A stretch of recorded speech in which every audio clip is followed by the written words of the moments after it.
Chapter 1. The Time Traveller. The Time Traveller, it will be convenient to call him this, was talking to us about geometry. His grey eyes shone, and his usually pale face was red and excited. The fire burned brightly, and there was that relaxed after-dinner feeling when thoughts run freely. You must listen carefully. I shall have to destroy one or two ideas that almost everyone accepts. For example, the geometry that they taught you at school. You know, of course, that a mathematical line, a line with no thickness, doesn't really exist. They taught you that. A mathematical model, which only has length, width, and thickness, doesn't really exist either. It's just an idea. That's all right, said the psychologist. But if you make that model out of a material, said Philby, a red-haired man who liked an argument, it exists. All real things exist. Most people think so. But wait a moment. Imagine a thing that doesn't last for any time. Can it have a real existence? Philby looked thoughtful. Clearly, the time traveller said, a real body must have length, width, thickness, the dimensions of space, and also exist in time. But through a natural human weakness, we usually forget the fourth of these. That, said a very young man, is very clear. Well, I don't mind telling you that I have been at work on this geometry of 4 dimensions for some time. Some of my results are interesting. Here is a record of the weather. This line shows the changes in temperature. Yesterday it was quite high. Last night it fell. Then this morning it rose again. Surely that line is not in any of the dimensions of space that we generally understand. It is along the time dimension. But, said the medical man, looking hard at the fire, if time is really only a 4th dimension of space, why can't we move about in it as we move in the other dimensions? The time traveller smiled. Are you so sure we can move freely in space? We can go right and left, backwards and forwards freely enough. But up and down, that isn't so easy. Well, we can move a little up and down, said the medical man, but we can't move at all in time. We are always in the present moment. That is at the centre of my great discovery. Why can a modern man not hope that one day he might travel in time? It doesn't make sense, said Philby. Possibly not, said the time traveller. But now you begin to see the reason for my work on the geometry of 4 dimensions. Long ago, I had an idea for a machine that can travel in any direction of space and time, as the driver wants. Philby started to laugh. But I have proved this by experiment, said the time traveller. It would be very useful for the historian, the psychologist suggested. He could travel back and see how things really happened. Then there is the future, said the very young man. Just think, you could put all your money in the bank, leave it to grow, and hurry on ahead. To discover a society, I said, that doesn't use money. Of all the crazy ideas, began the psychologist. It seemed so to me, and I never talked about it. Until... An experiment, I cried. You are going to prove that?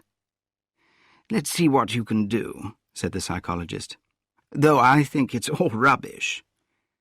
The time traveller smiled at us. Then, with his hands deep inside his trouser pockets, he walked slowly out of the room, and we heard him going down to the laboratory. The psychologist looked at us. I wonder what he's got. A trick, probably, said the medical man, and Philby tried to tell us about a trick he had seen once. But before he had really started his story, The time traveller came back. He held something in his hand. It was made of shiny metal and was not much larger than a small clock. And now I must be exact, because unless you believe his explanation, it is impossible to explain what happened next.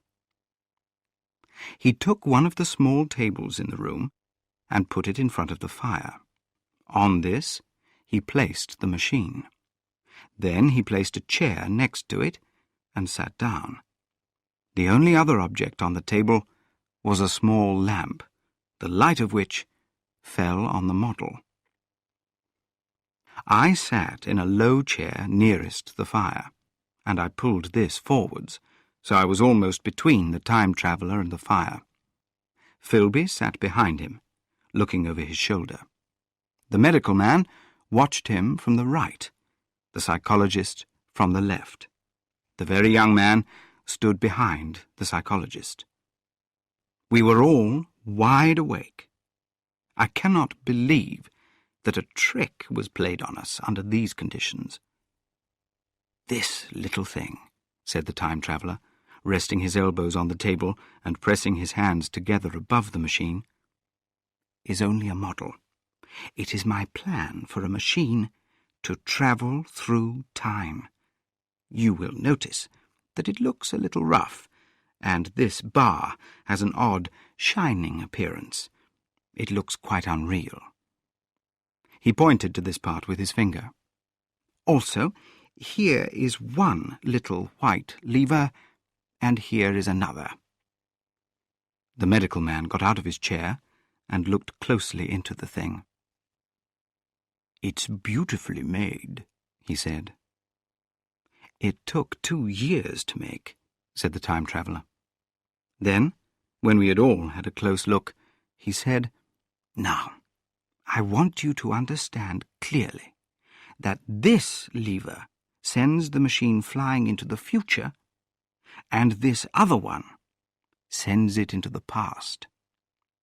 Soon, I'm going to press the lever, and the machine will disappear into future time. Have a good look at the thing. Look at the table, too, and satisfy yourself that there can be no tricks. I don't want to waste this model and then be told I'm dishonest." There was a minute's pause, perhaps. The psychologist opened his mouth to speak to me, but closed it again. Then the time traveller put out his finger towards the lever. "No," he said, suddenly pulling his finger away again. "Lend me your hand." And turning to the psychologist, he took that person's hand in his own and told him to put out his first finger and touch the lever.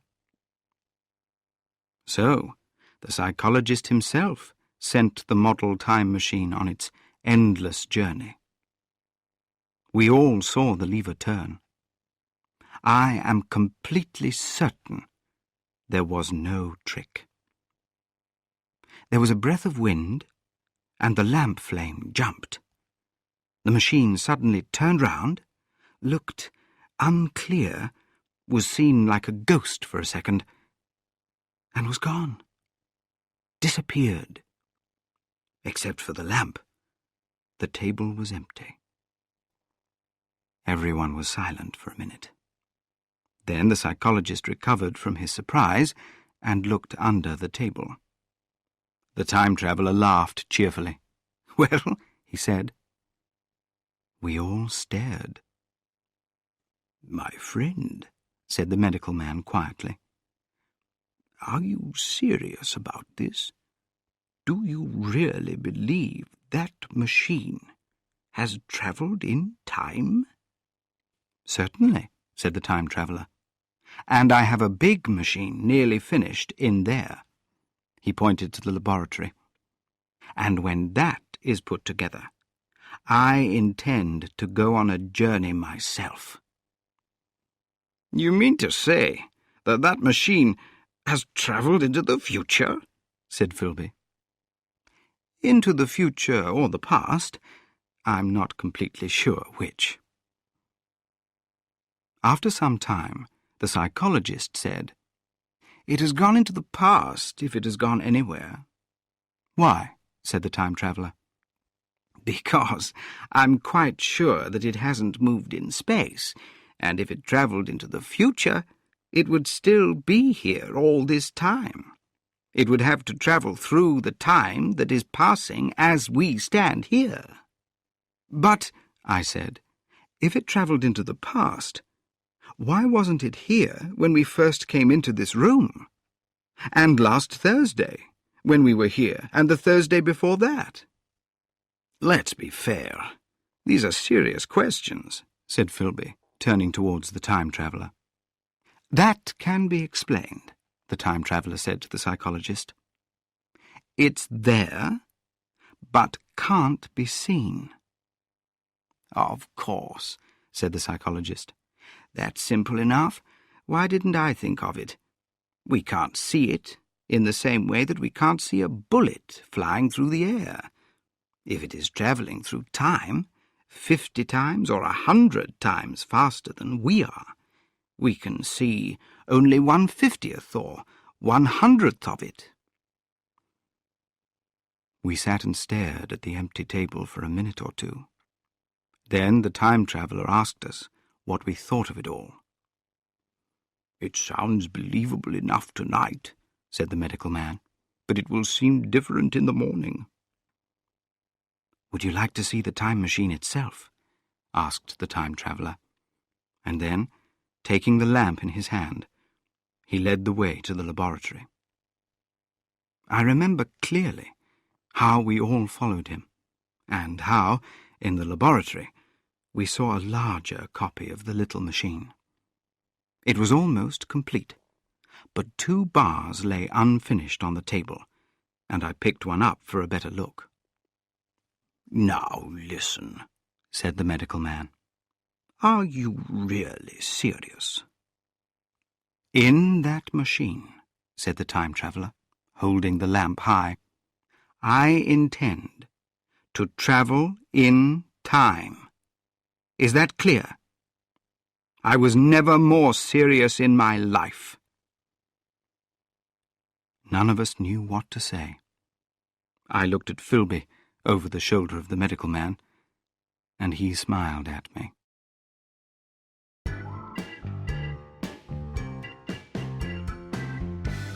Chapter 2. The Traveller Returns. I think at that time none of us really believed in the time machine. The fact is, the time traveller was one of those men who are too clever to be believed. You never felt that you knew everything about him. You always thought that something was hidden, that he was playing a trick on you. If Philby showed us the model and explained things in the time traveller's words, we would believe him more easily. We would understand his reasons, because anyone could understand Philby.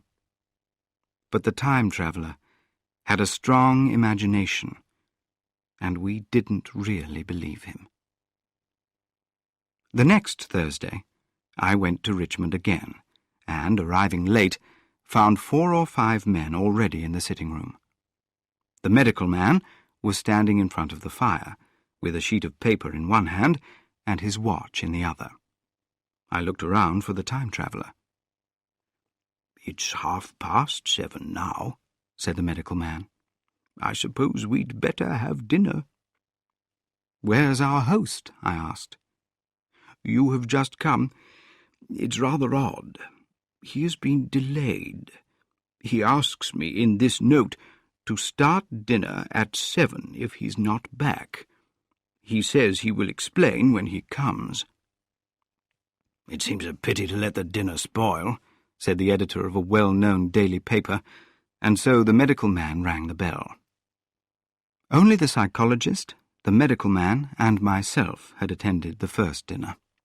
The other men were the editor, a journalist, and another, a quiet, shy man with a beard, who I didn't know. There was some discussion at the dinner table about the time traveller's absence, and I suggested time travelling in a half-joking way. The editor wanted that to be explained to him, and the psychologist gave a very dull description of the clever trick we had seen a week before. He was in the middle of this when the door opened slowly and without noise. I was facing it and saw him first.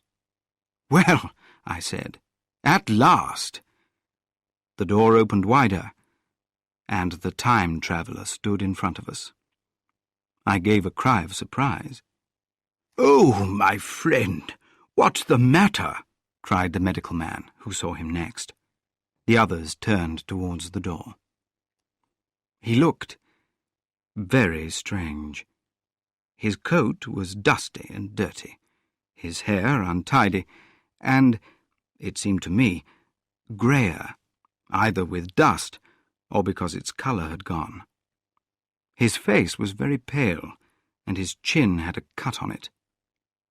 For a moment he stopped at the door. The light seemed too strong for his eyes. Then he came into the room. He walked slowly, with a bad limp. He did not say a word, but came painfully to the table and moved a hand towards the wine. The editor filled a glass and pushed it towards him.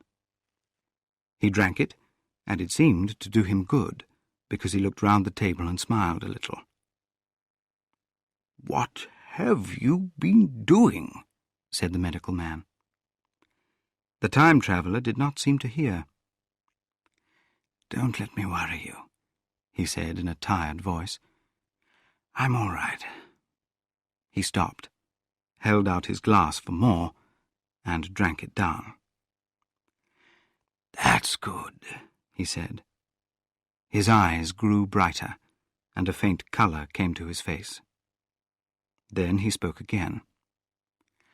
"I'm going to wash and dress, and then I'll come down and explain things. Save me some of that meat. I'm hungry." The editor began a question. "I'll tell you soon," said the time traveller. "I'm feeling strange. I'll be all right in a minute." He put down his glass and walked towards the door to the stairs. Standing up in my place, I saw his feet as he went out. He had nothing on them except a pair of socks with holes in them. They were covered with dried blood. Then the door closed behind him. For a minute, perhaps, my mind was empty. "Strange behaviour of a famous scientist," I heard the editor say, thinking of his newspaper. "What's happened to him?" said the journalist. "I don't understand." I thought of the time traveller walking painfully upstairs. I don't think anyone else had noticed his limp. The medical man recovered from his surprise first, and rang the bell for a hot plate. The editor picked up his knife and fork, and the silent man did the same. The dinner started again. Conversation was slow for a minute or two, because we were so surprised. Then the editor said, "Does our friend have another job, or just a strong imagination?" "I feel sure it's this business of the time machine," I said, and continued the psychologist's story of our earlier meeting. The new guests were very surprised, and the editor said, "What is this? Time-travelling? A man couldn't cover himself with dust by doing something impossible, could he?" The journalist, too, refused to believe it, and started to make a joke of the whole thing. "Our special reporter in the Day After Tomorrow reports," he was saying, or shouting, when the time traveller came back. He was dressed in ordinary evening clothes, and nothing except his tired look reminded me of the change that had shocked me. "Well," said the editor, laughing, "these men say you have been travelling into the middle of next week." The time traveller sat down, without a word. He smiled quietly, in his usual way. "Where's my meat?" he said. "How nice it is to stick a fork into meat again." "Story!" cried the editor. "Later," said the time traveller. "I want something to eat first.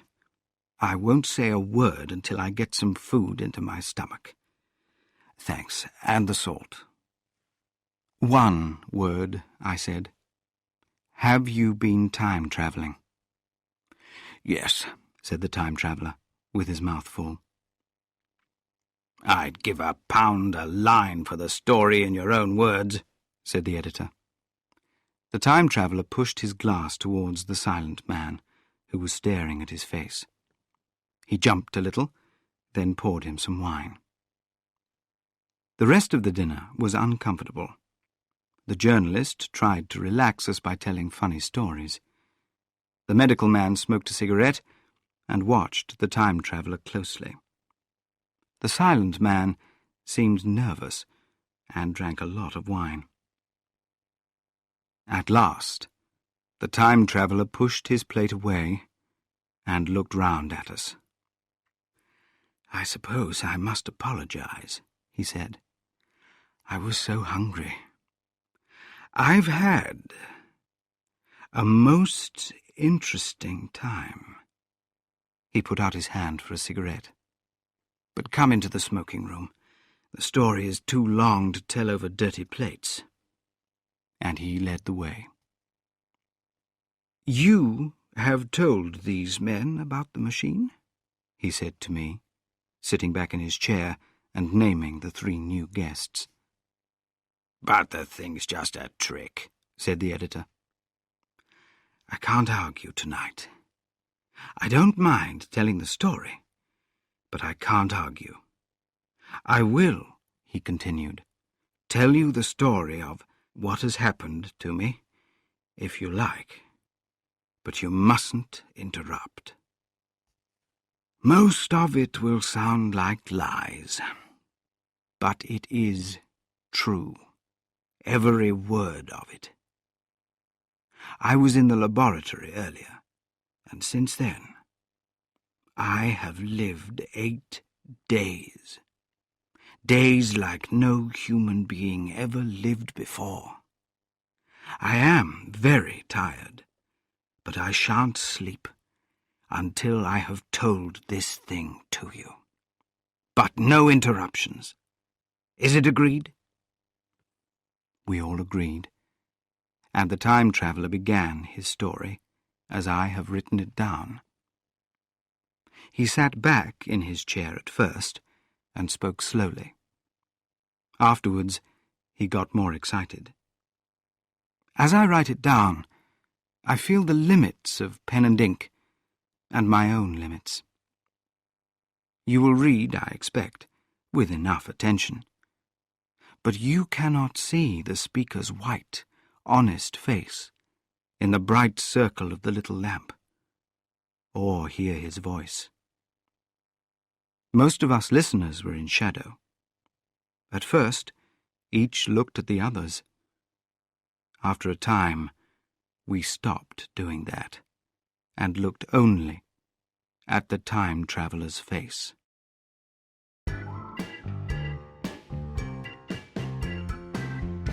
Chapter 3. Forwards in Time. I told some of you last Thursday how the time machine works, and showed you the actual thing itself, incomplete in the laboratory. It is there now, a little damaged by travel, but not in bad condition. I expected to finish it on Friday, but when I had put most of it together, I found that one piece was too short. I had to make this again, and the thing wasn't complete until this morning. So, at 10 o'clock today, the first of all time machines began its journey. I checked everything, then got into the seat. I felt a little frightened, but interested in what was going to happen next. I took the starting lever in one hand and the stopping one in the other. Then I pressed the first, and almost immediately the second. I felt that I was falling, but, looking around, I saw the laboratory exactly as before. Had anything happened? For a moment, I thought that my mind had tricked me. Then I noticed the clock. A moment before, it had showed a minute or two past 10. Now, it was nearly 3:30. I took a breath, held the starting lever with both hands, and pushed it harder. The laboratory became unclear and went dark. Mrs. Watchett, my cook, came in and walked, without seeing me, towards the garden door. I suppose it took her a minute or two to cross the room, but she seemed to move at high speed. I pressed the lever over to its furthest position. The night came, and in another moment came tomorrow. The laboratory grew faint and unclear. Tomorrow night became black, then day again, night again, day again, faster and faster. A low and changing sound filled my ears, and my mind became confused. As my speed increased, night followed day faster and faster. The faint picture of the laboratory seemed soon to move away from me. I saw the sun jumping quickly across the sky, once every minute, each minute being a day. I supposed that the laboratory had been destroyed, and I had come into the open air. The quick changes of darkness and light were very painful to my eyes. Then, in the short, dark times, I saw the moon turning quickly through her quarters from new to full. Soon, as I continued, still increasing speed, the change from night to day became one continuous greyness. The sky turned a wonderful deep blue. The jumping sun became a line of fire, the moon a fainter line that changed in width. The land was difficult to see clearly. I was still on the hillside where this house now stands. I saw trees growing and changing. They changed from green to brown and back to green again, grew tall, died, and fell. I saw enormous buildings rise up, then disappear like dreams. The speed dials on the machine went round faster and faster. The line of the sun moved up and down, from summer to winter, in a minute or less. Minute by minute, white snow spread across the world and disappeared, and was followed by the green of spring. The unpleasant feelings at the beginning now changed into a kind of crazy excitement. I noticed a strange movement of the machine from side to side, which I couldn't explain, but my mind was too confused to pay any attention to it.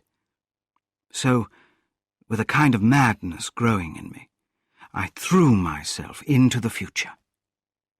At first I didn't think of stopping, but then a new feeling grew in my mind, a sense of fear mixed with the need to know. What strange changes had happened to people? What wonderful improvements to our simple way of life might appear when I looked more closely into that world? I saw large and wonderful buildings growing in front of me, bigger than ours. I saw a stronger green colour move up the hillside and stay there without any interruption by snow. Although I was travelling so quickly, the world still seemed beautiful, and so my mind turned to stopping the machine. My greatest fear was that there would already be something in the space when I, or the machine, stopped. While I travelled at high speed through time, this didn't matter much. I seemed to move like a gas through other things. But when I stopped, I would put myself into whatever lay in my way. Such close contact with the other thing might cause a great explosion. I had thought of this possibility again and again while I was making the machine, but then I had cheerfully accepted it as one of the necessary dangers that a man must face. I wasn't as cheerful now when I couldn't escape it. The strangeness of everything, the movement of the machine, and the feeling of continual falling had made me very nervous. I told myself that I could never stop. Then, becoming suddenly angry, I decided to stop immediately. Like a fool in a hurry, I pulled over the lever. The machine turned over, and I was thrown through the air. There was the sound of thunder in my ears. For a moment, I forgot what was happening. Then I found myself sitting on soft grass in front of the machine. Heavy rain was falling. Everything still seemed grey, but soon I noticed that the confusion in my ears was gone. I looked around me. I was on a small lawn, surrounded by bushes. Their purple flowers were dropping under the beating of the heavy rain. In a moment, I was wet to the skin. A fine welcome, I thought, to a man who has travelled so many years to see you. Soon, I stood up and looked around me. Through the heavy rain, I could see an enormous figure cut, perhaps, out of white stone. But the rest of the world was unclear. As the rain became lighter, I saw the white figure more clearly. It was very large. A tree touched its shoulder. It was shaped a little like a sphinx, with spread wings, and seemed to be flying. The pedestal seemed to be made of metal, and had turned green with age. I stood looking at the figure for some time. When, at last, I took my eyes from it for a moment, I saw that the rain was stopping, and the sky was growing lighter. Then I suddenly realized the full danger of my journey. What might appear when the rain stopped? What might people be like? Had they perhaps changed into something inhuman and very strong? I might seem like an old-world wild animal, but more frightening because I looked like them, a horrible creature to be speedily killed. Already I saw the shapes of enormous buildings and a wooded hillside growing clearer through the dying storm. I turned quickly to the time machine and tried hard to turn it the right way up. As I did so, the grey rain suddenly stopped, and the sun shone through the clouds. My fear grew stronger, and I fought hard with the machine. It moved under my attack and turned over. It hit my chin violently. One hand on the seat, the other on the lever, I stood breathing heavily, ready to climb inside it again. But now I had a way of escaping. My confidence recovered. I looked with more interest and less fear at this world of the future. In a round opening, high up in the wall of the nearest building, I saw a group of figures wearing soft robes. They had seen me, and their faces were turned towards me. Then I heard voices coming nearer. Through the bushes, I saw the heads and shoulders of running men. One of these appeared on a path leading straight to the lawn where I stood. He was quite thin, just over 1 metre high, wearing only a long purple shirt tied at the waist with a leather belt. Noticing that, I realized for the first time how warm the air was. He seemed to be very beautiful, but also very weak. At the sight of him, my confidence returned. I took my hands from the machine.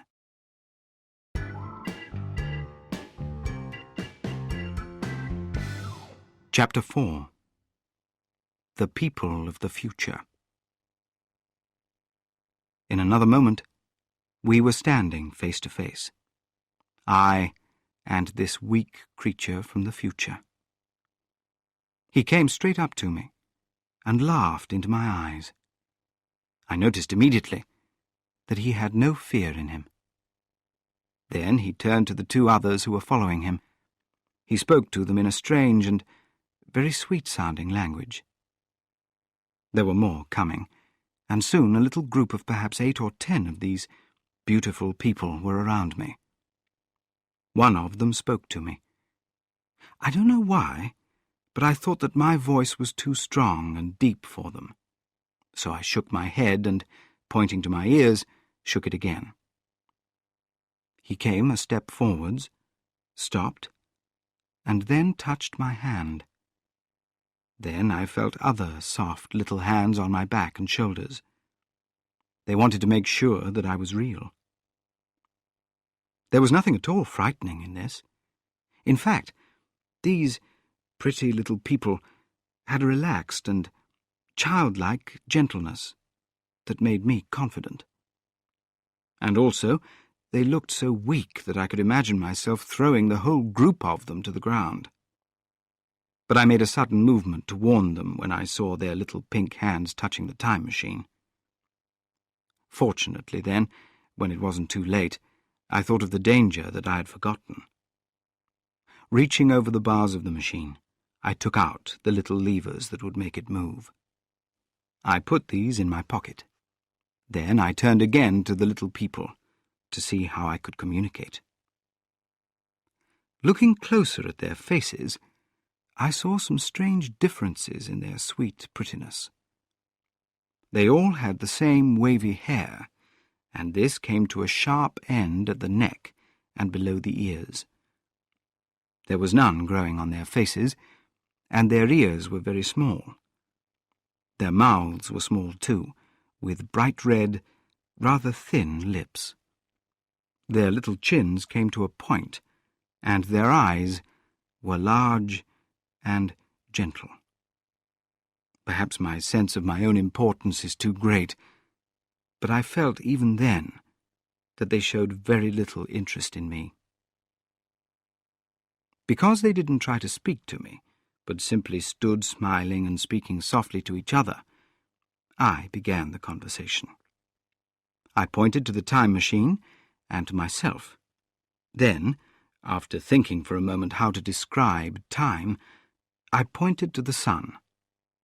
At once, a pretty little figure dressed in purple and white did the same, and then made the sound of thunder. For a moment I was very surprised, though the meaning of his movement was clear enough. The question had come into my mind suddenly. Were these people fools? You couldn't really understand how I felt. I had always expected that people living about 800,000 years in the future would have much greater knowledge than us in science, art, everything. But one of them had asked me a very simple question, which showed him to be on the level of intelligence of one of our 5-year-old children. He had asked me, in fact, if I had come from the sun in a thunderstorm. This made me think again about their clothes, their weak arms and legs, and pretty faces. A feeling of sadness came into my mind. For a moment, I felt that I had built the time machine for no reason at all. I said yes, pointed to the sun, and made a sound like thunder. This was so real that it frightened them. They all stood back a step or two and bent their heads down. Then one came laughing towards me, carrying some beautiful flowers which were new to me. He put these around my neck. The idea made them all happy. Soon they were running around for flowers and throwing them on me until I was almost covered with them. You cannot imagine what wonderful flowers countless years of work had produced. Then someone suggested that their new toy should be shown to others in the nearest building, and so I was led past the Sphinx made of white stone, which had seemed to watch me all the time with a smile at my surprise. As I went with them, the memory of my hopes for a future full of highly intelligent people came to my mind and made me smile. The building had a very large entrance and was really enormous. I was worried about the growing crowd of little people and the shadows beyond the big open doors. Around me, I saw many bushes and flowers. It was clear that no gardener was looking after them, but they still looked beautiful. The time machine was left on the lawn. Several more brightly dressed people met me in the doorway, and we walked through into a large hall. The roof was in shadow, and the windows, partly made of coloured glass, let in a soft light.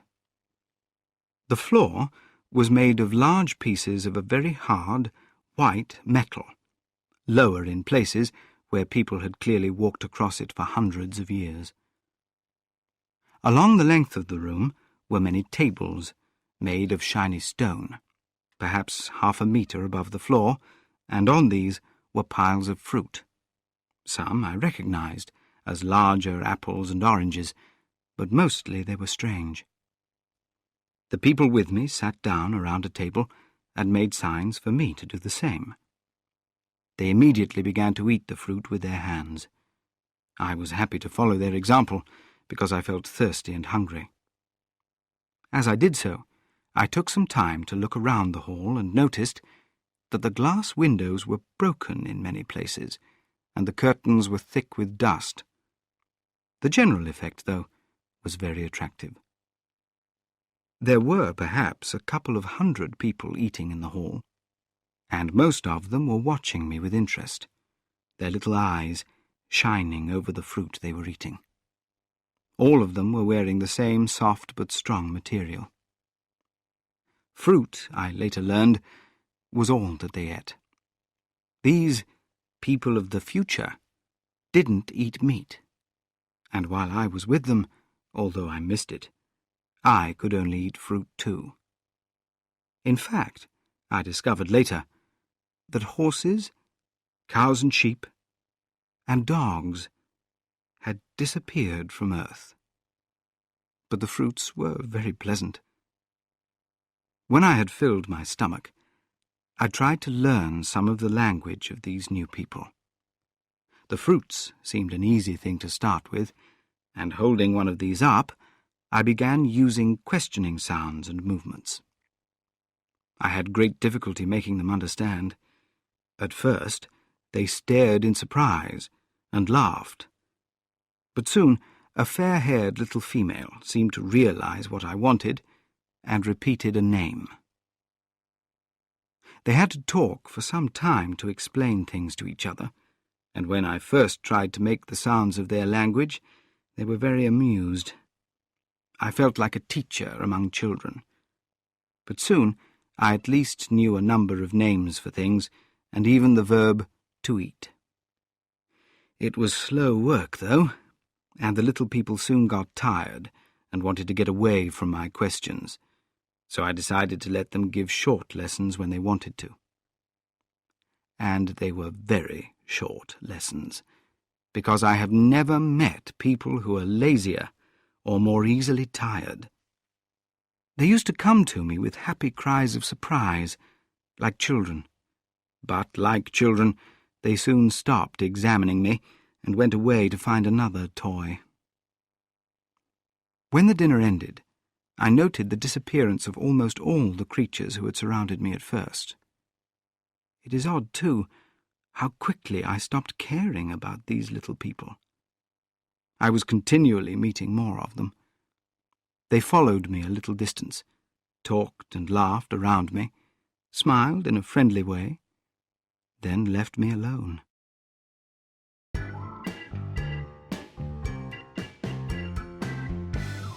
Chapter 5. Life in the Future. The evening was calm as I came out of the great hall, and the land was lit by the colour of the sun as it went down.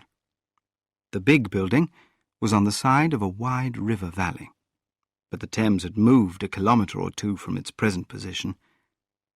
I decided to climb to the top of a hill, from where I could see more of our world in the year 802,701. That was the date the little dials of my machine had showed. As I walked, I looked for anything that could explain the bad condition of things. A little way up the hill, for example, was a great pile of stones, held together by pieces of metal. These were the ruins of a great building, although I couldn't imagine what its use had been. Looking round with a sudden thought, I realized that there were no small houses. Here and there, among the trees and bushes, were palace-like buildings, but the single house, and possibly even the family, had disappeared. And then came another thought. I looked at the small group of figures who were following me. I saw that all had the same type of clothes, the same soft, hairless faces, and the same girlish arms and legs. It may seem odd, perhaps, that I hadn't noticed this before, but everything was so strange. Now I saw the fact clearly enough. These people of the future were all very similar in clothes, and in all other ways the differences between men and women had almost disappeared. And the children seemed to my eyes to be just smaller adults. Seeing how safely and comfortably these people lived, I felt that this close similarity of the sexes was understandable. If there are enough people, it becomes a problem rather than an advantage to have a lot of children. If violence comes only rarely and children are safe, there is less need for men to be strong and protect their families. This, I must remind you, was my feeling at the time. Later, I discovered how wrong I was. I continued, and because I could walk better than the people of the future, I found myself alone for the first time. At the top of the hill, I found a seat of a yellow metal that I didn't recognize.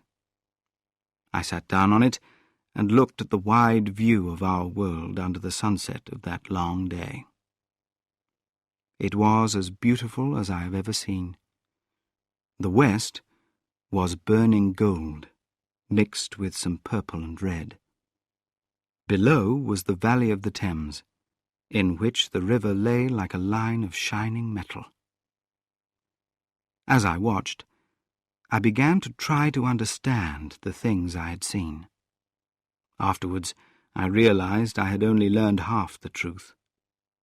It seemed to me that people were now past their best. The sunset made me think about the sunset of our people.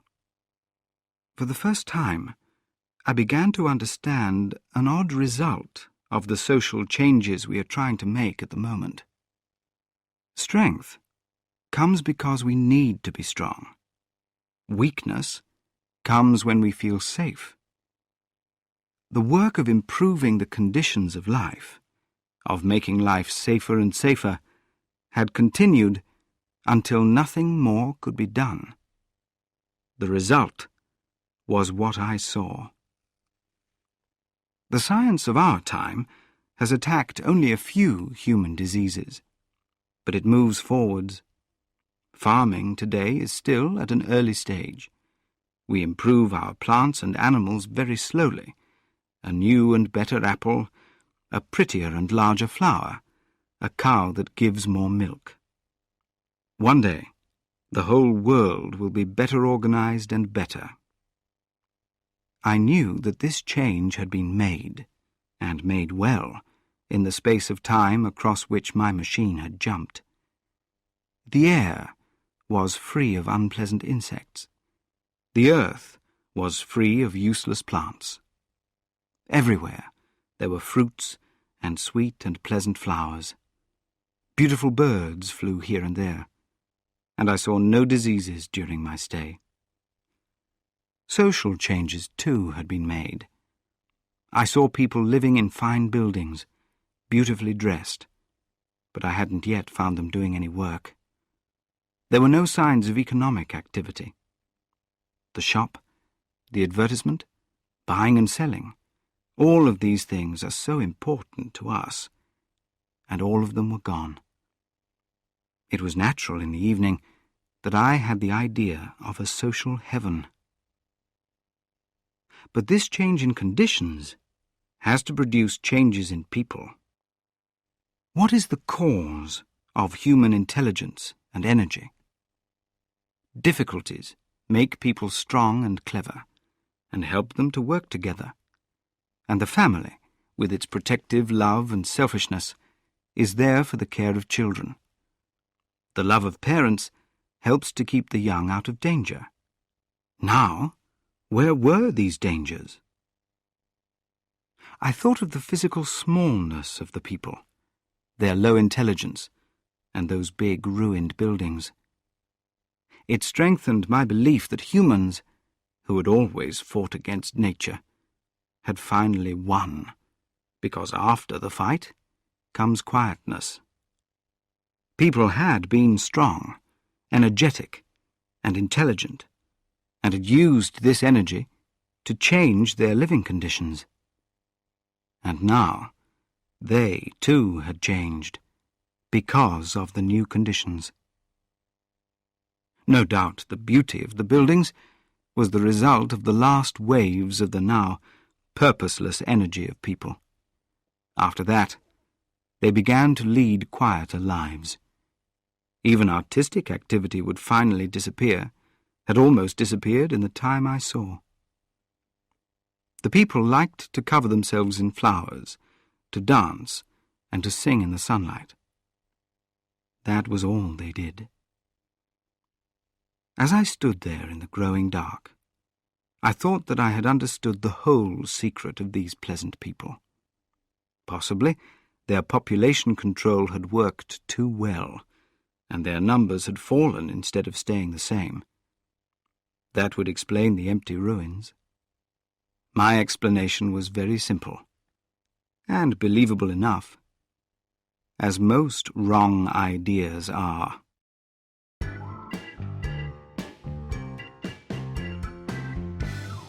Chapter 6.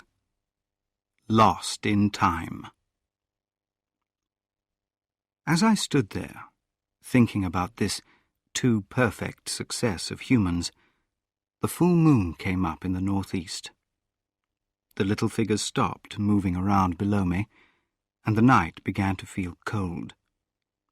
I decided to go down and find a place to sleep. I looked for the building I knew. Then my eye moved to the white sphinx on the pedestal. There were the bushes, and there was the little lawn. I looked at it again. A strange doubt made me feel cold. No, I said to myself, that isn't the lawn. But it was the lawn, because the white face of the sphinx was towards it. Can you imagine how I felt as I realized this? But you can't. The time machine had gone. At once, I understood the possibility of losing my own time, of being left helpless in this strange new world. I ran with great jumps down the hillside. Once, I fell and cut my face. I did nothing to stop the blood, but jumped up and continued running. All the time I was saying to myself, they have just pushed it under the bushes, out of the way. But I knew that I was wrong. I suppose I covered the whole distance to the small lawn, 3 kilometers perhaps, in 10 minutes. I shouted, but nobody answered. Nobody seemed to be moving in that moonlit world. When I reached the lawn, I found that my worst fears were true. The time machine was nowhere to be seen. I felt faint and cold. I ran round the lawn quickly, checking every corner, then stopped suddenly. Above me was the white Sphinx. It seemed to smile with pleasure at my problems.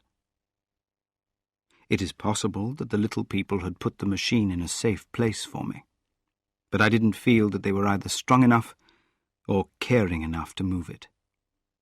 This is what worried me, the feeling of a new power that had moved the machine. But where could it be? I think I went a little mad. I remember running violently in and out of the moonlit bushes, all round the Sphinx, and frightening a small white animal that I didn't recognize.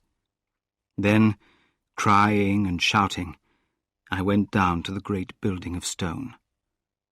The big hall was dark, silent, and empty. I lit a match and continued past the dusty curtains. There I found a second great hall, where about 20 of the little people were sleeping. I have no doubt they found my second appearance strange, as I came suddenly out of the quiet darkness, with mad noises and the sudden light of a match. Perhaps they had forgotten about matches. "Where is my time machine?" I began, shaking them with my hands. This behavior was very strange to them. Some laughed, but most looked very frightened. When I saw them standing round me, I realized that it was foolish to try and frighten them. Judging by their daylight behavior, I thought that fear must be forgotten. I threw down the match, and, knocking one of the people over as I went, I ran across the big dining hall again, out under the moonlight. I heard cries of terror, and their little feet running this way and that. I don't remember everything I did, as the moon moved slowly up the sky. I know that I ran here and there, screaming, then lay on the ground near the Sphinx and cried. After that, I slept, and when I woke up again, it was light. I sat up in the freshness of the morning, trying to remember how I had got there. Then things became clear in my mind. I understood the wild stupidity of my madness overnight, and I could reason with myself. Suppose the worst, I said. Suppose the machine is really lost, perhaps destroyed. I should be calm and patient, learn the ways of the people, learn what has happened, and how to get materials and tools. Then, in the end, perhaps, I can make another machine. That would be my only hope, perhaps, but better than giving up. And it was a beautiful and interesting world. But probably the machine had only been taken away. I must be calm, find its hiding place, and get it back by force and cleverness. I stood up and looked around me, wondering where I could wash. I felt tired and dirty, and rather surprised by my emotional state the night before. I made a careful examination of the ground around the little lawn. I wasted some time in useless questions, asked as well as I could to the little people that passed. They all failed to understand what I meant. Some simply said nothing. Others thought it was a joke and laughed at me. The grass told me more. I found a line in it. There were other signs around, with strange, narrow footprints. This made me look again at the pedestal. It was made, as I think I have said, of metal. It was highly decorated, with metal panels on either side. I went and knocked at these. The pedestal was hollow. There was no way to pull open the panels, but perhaps, if they were doors, they opened from inside. One thing was clear enough to my mind. It wasn't difficult to work out that the time machine was inside that pedestal. But how had it got there? I saw the heads of 2 people dressed in orange coming through the bushes towards me. They came, and, pointing to the pedestal, I tried to make them understand my wish to open it. But at my first move to do this, they behaved very oddly.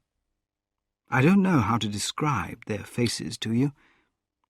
They looked insulted.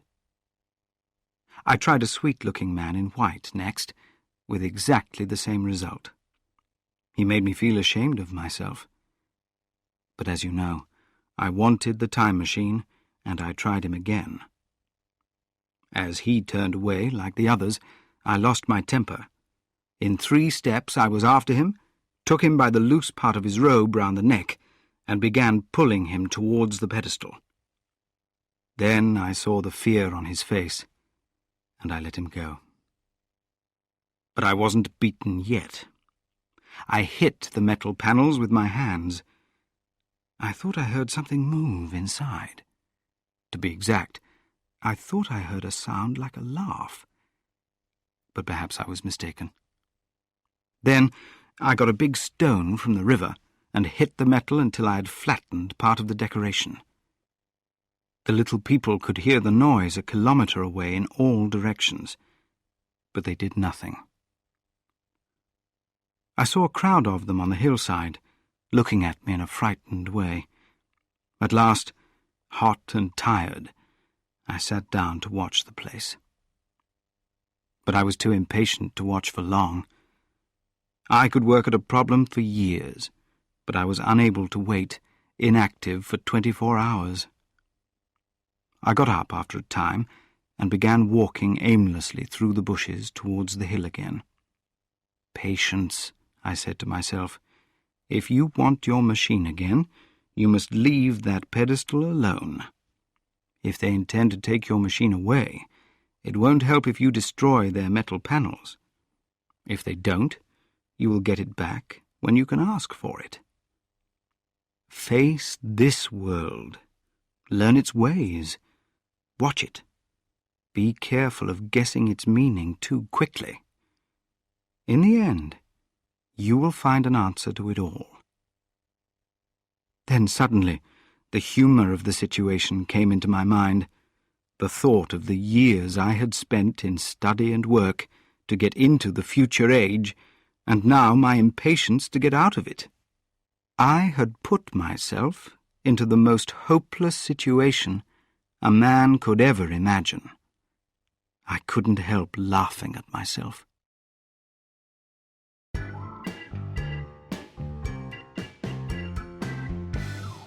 Chapter 7. Ghosts. Going through the big palace, it seemed to me that the little people were staying away from me. Perhaps it was my imagination, or because I had hit the metal panels. I was careful, though, to show no worry and not try to catch any of them. And after a day or two, the situation got back to normal. I decided to put any thought of my time machine and the mystery of the metal doors as much as possible in a corner of my memory. I hoped that in the end, growing knowledge would lead me back to them in a natural way. But you can understand why I stayed within a circle of a few kilometres around my point of arrival. As far as I could see, all the world seemed to be like the Thames Valley. From every hill, I saw the same large numbers of fine buildings, all very different in material and style, and the same kinds of trees and bushes. I soon noticed, though, a number of wells in the ground. Several of these, it seemed to me, were very deep. One lay by a path up the hill, which I had followed during my first walk. Like the others, it had a top made of metal, interestingly decorated and protected by a little roof from the rain. Sitting by the side of these wells and looking down into the darkness, I could see no sign of water or any reflection when I lit a match. But in all of them, I heard a certain sound, like the beating of a big engine. I also discovered, from the flames of my matches, that air was going down into them. I threw a piece of paper down into one, and, instead of falling slowly, it was at once pulled quickly out of sight. I couldn't imagine what these wells were for. And I must say now that I learned very little about many parts of the life of these people. Let me describe my difficulties. I went into several big palaces, but they were just living places, great dining halls and sleeping apartments. I could find no machines of any kind, but these people were dressed in fine cloth that didn't seem very old, and their shoes, though undecorated, were very well made. But the people didn't seem to make things themselves. There were no shops, no factories, no signs that they brought things in from other places. They spent all their time playing gently, swimming in the river, falling in love in a half-playful way, eating fruit, and sleeping. I couldn't see how or where things were produced. But something had taken the time machine into the pedestal. Why? I couldn't imagine. Suppose you found something written in English, with here and there some words that were completely unknown to you. Well, on the third day of my visit, that was how I felt about the world of 802,701. That day, I made a friend, a kind of friend. As I was watching some of the little people playing in a shallow part of the river, one of them was suddenly pulled away by the water. The river there could run quite quickly, but not too quickly for a swimmer of normal ability. It will give you an idea, therefore, of the weakness of these people when I tell you that none tried to help the one that was in such danger. When I realized this, I quickly took off my clothes, and walking into the water at a place lower down, I caught her and brought her safely to land. She soon began to feel better, and I saw that she was all right before I left her. I had such a low opinion of her people by then that I didn't expect any thanks from her. I was wrong about that, though. This happened in the morning. In the afternoon, I met my little woman as I was returning from a long walk, and she greeted me with cries of happiness and gave me some flowers. Perhaps because I had been very lonely, I did my best to show I was happy with the gift. We were soon sitting together, and deep in a conversation, mainly of smiles. The woman's friendliness affected me exactly as a child's would. We passed each other flowers, and she kissed my hands. I did the same to hers.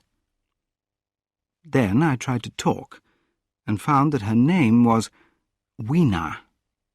That was the beginning of a strange friendship, which continued for a week, and ended, as I will tell you.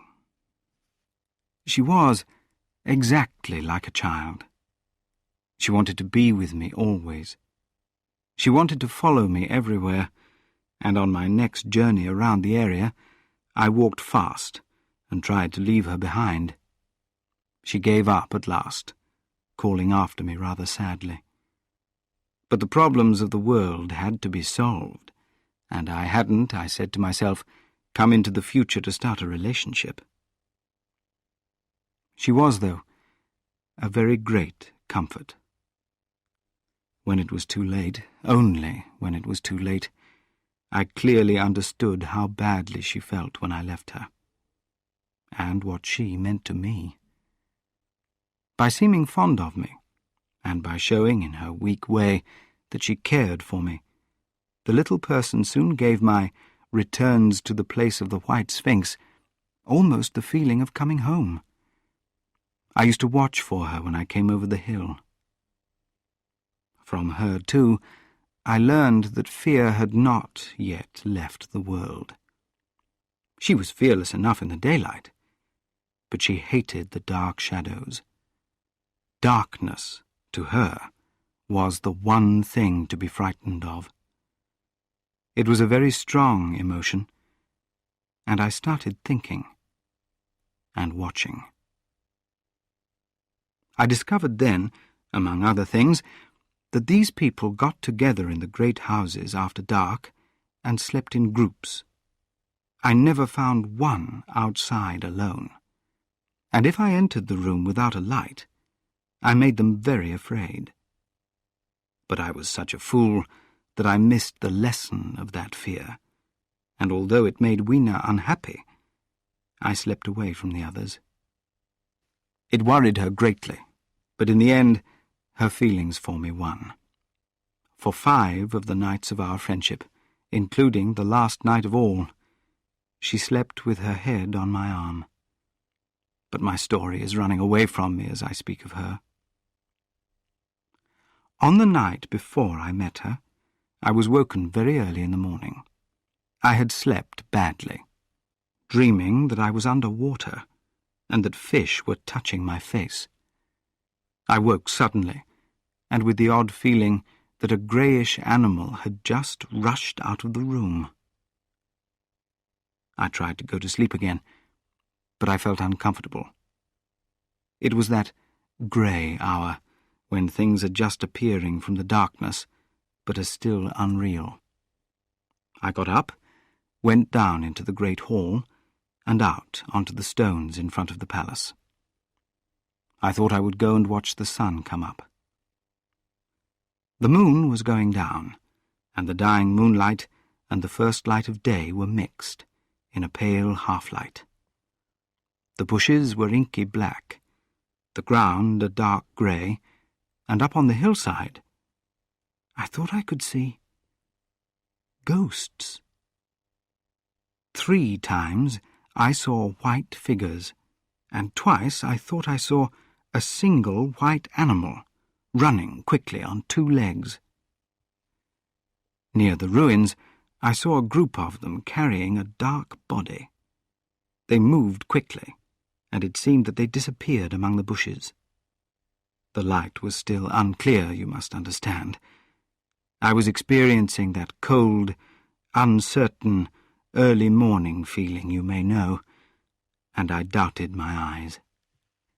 As the eastern sky grew brighter, and the light of day brought stronger colours to the world again, I watched the hillside closely. But I saw no more white figures.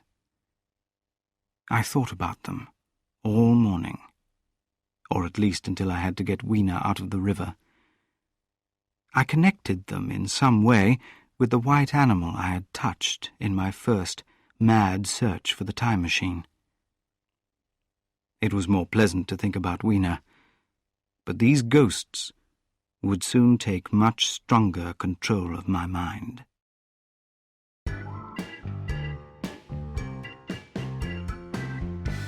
Chapter 8. Morlocks. I think I said how much hotter the weather of this golden age was than our own. I can't explain this. It is usual to think that the sun will continue cooling in the future, but people forget that the earth must also, in the end, fall back closer and closer to the sun. Well, one very hot morning, my 4th, I think, as I was trying to get away from the heat and the strong light in a large ruin near the great house, a strange thing happened. Climbing among those piles of stones, I found a narrow room, whose end and side windows were closed by falling stones. After the light outside, it seemed very dark to me. I entered it, feeling my way with my hands. Suddenly, I stopped and held my breath. A pair of eyes, made bright by the reflection of the daylight outside, was watching me out of the darkness. I felt the old natural fear of wild animals as I looked into those angry eyes. I was afraid to turn. Then I thought how safely people appeared to be living, and then I remembered their strange terror of the dark. Trying to control my fear, I took a step forwards and spoke. My voice was strong but shaking. I put out my hand and touched something soft. At once the eyes moved to the side and something white ran past me. I turned as my heart beat even faster and saw an odd-looking figure, its head held down in a strange way, running across the sunlit space behind me. It ran into a large stone, fell to one side, and in a moment was hidden in a black shadow under another pile of stones.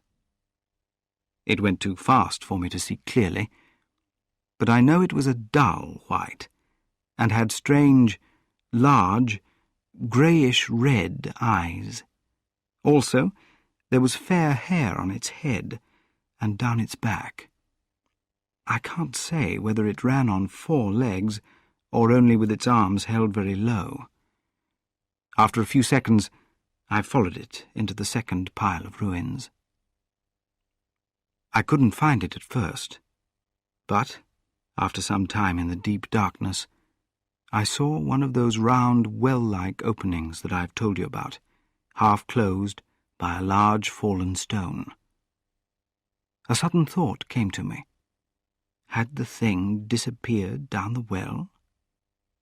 I lit a match, and, looking down, saw a small, white, moving creature with large, bright eyes. It stared at me as it climbed down. Now I saw for the first time a kind of metal ladder down the side of the well.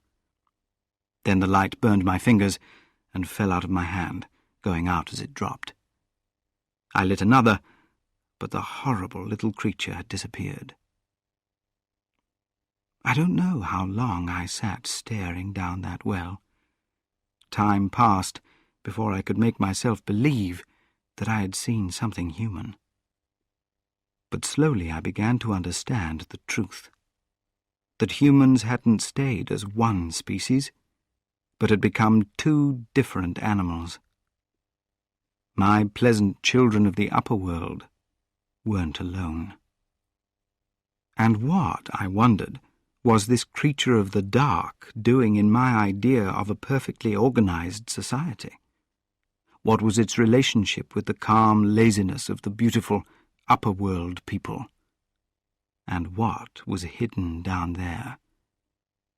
I sat on the edge of the well, telling myself that there was nothing to fear and that I must go down to find the answer. But I was very afraid to go. As I sat there, 2 of the upper world people came running across the daylight into the shadow. The male followed the female, throwing flowers at her as he ran. They seemed upset to find me looking down the well. I understood that it was bad behavior to look down these holes, because when I pointed to this one and tried to make a question about it in their language, they grew even more upset and turned away. But they were interested in my matches, and I struck some to amuse them. I asked them again about the well, and again I failed. So I soon left them, intending to go back to Weena and see what she could tell me. But my mind was already working. I now had an idea of the importance of these wells, of the mystery of the ghosts, of the meaning of the metal panels, and what had happened to the time machine. And I also had the beginnings of a solution to the economic mystery that had worried me. Here was my new idea. Clearly, this second human species lived underground. There were 3 things especially which made me think this. First, there was the white skin, common to most animals that live largely in the dark. Then, there were those large eyes, like those of a cat. Finally, its confusion in the sunshine, how it ran into the stones, the strange way it held its head. All these things, made me believe that its eyes weren't used to the light. Under my feet, then, there must be many tunnels where these people lived. The wells, which carried air to them, were all along the hillsides, everywhere, in fact, except along the river valley. Their great number showed how many tunnels there were. It seemed natural, too, to believe that the underground people made things for the comfort of the daylight people. The idea was so sensible that I accepted it at once, and then thought about how humans had turned into two species.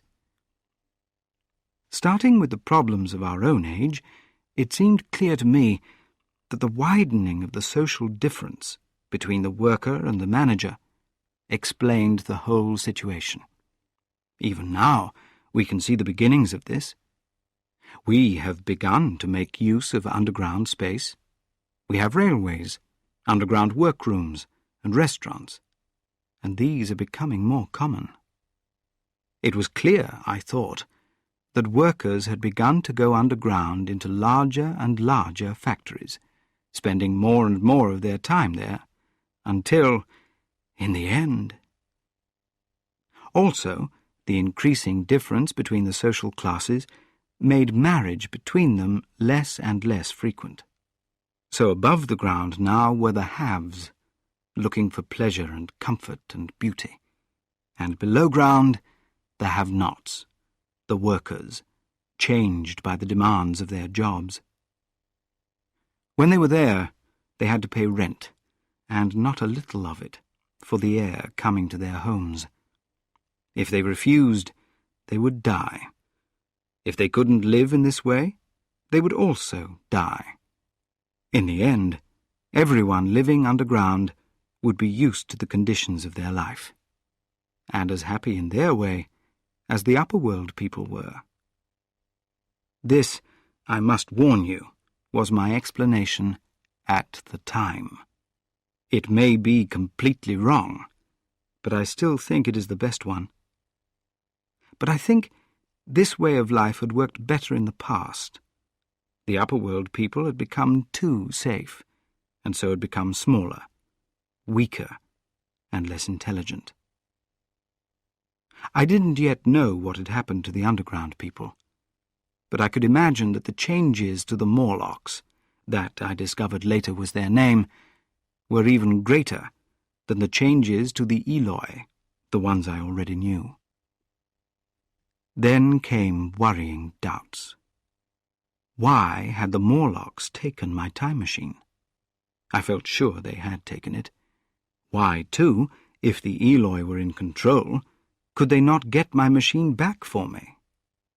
And why were they so terribly afraid of the dark?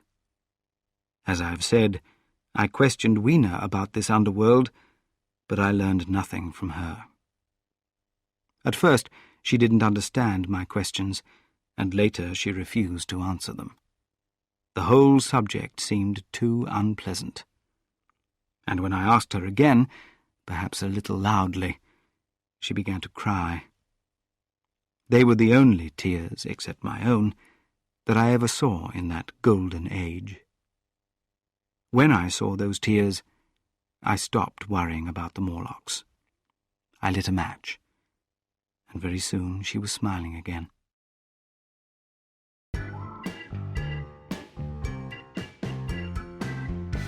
Chapter 9. Underground. It may seem odd to you, but it was 2 days before I could find out more about the Morlocks. I felt a strange fear of those pale bodies. They were just the same colour as the things one sees in jars in a museum, and they were horribly cold when you touched them. I knew I could only get to the time machine by going underground, but I couldn't do it. I was so alone, and even the idea of climbing down into the darkness of the well frightened me. The next night, I did not sleep well. Probably my health had suffered a little. I was confused and unhappy. Once or twice, I had a feeling of great fear, for which I could see no definite reason. I remember walking noiselessly into the great hall where the little people were sleeping. That night Weena was among them, and feeling more comfortable in their company. I realized that the moon was in its last quarter, and the nights were growing darker, and that there might be more appearances of those unpleasant creatures from below. And on both these days I had the restless feeling of someone who is trying to escape a duty. I felt that I could only get the time machine back if I understood these underground mysteries. But I wasn't brave enough to solve the mysteries, and I never quite felt safe. These worries drove me further and further in my walks around the country. Going southwest towards the higher country, I saw, far away, an enormous building. It was larger than the largest of the palaces or ruins I knew, and the front was pale green. The difference in appearance suggested a difference in use, and I thought about going to look around. But it was growing late, so I decided to wait until the following day, and I returned to Weena's welcome.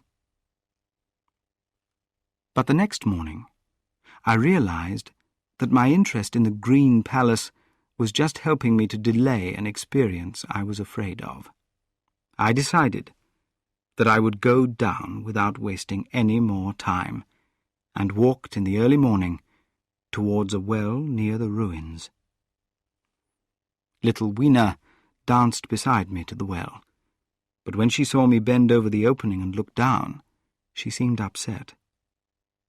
"Goodbye, little Weena," I said, kissing her, and then I began to feel over the edge for the metal steps. At first, she watched me with surprise.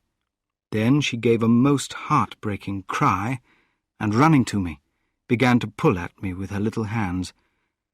I think her fear made me braver.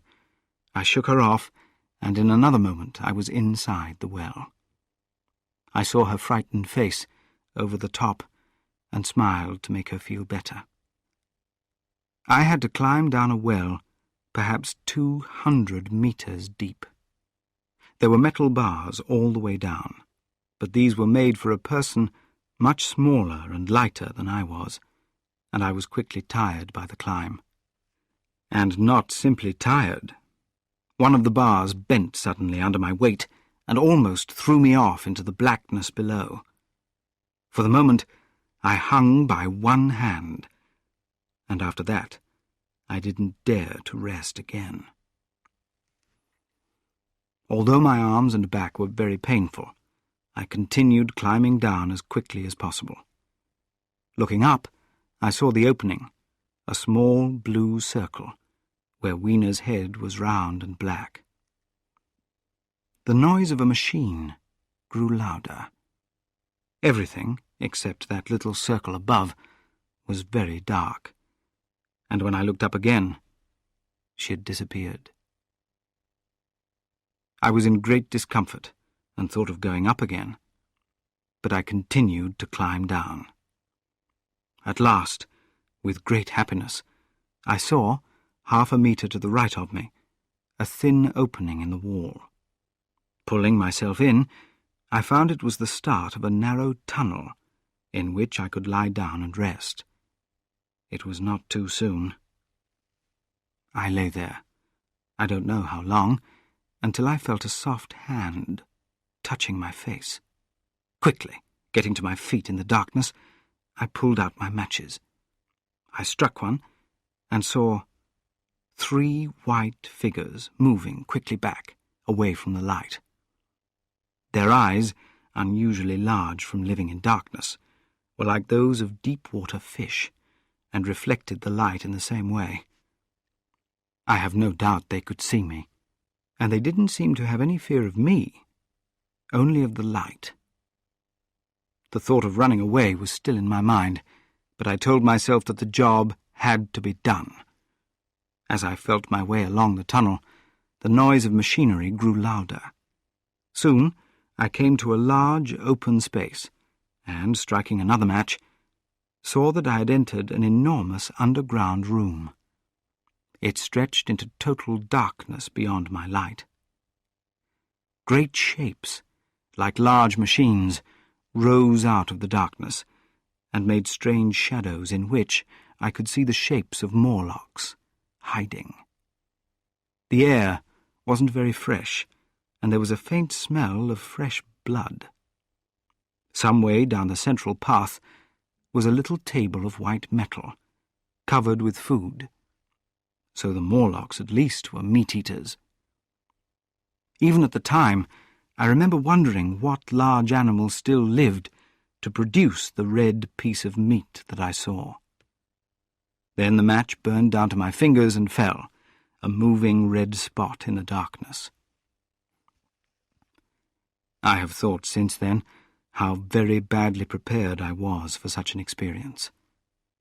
When I had started building the time machine, I had had the stupid idea that the people of the future would certainly be far ahead of us in all their inventions. I had come without weapons, without medicine, without tobacco, even without enough matches.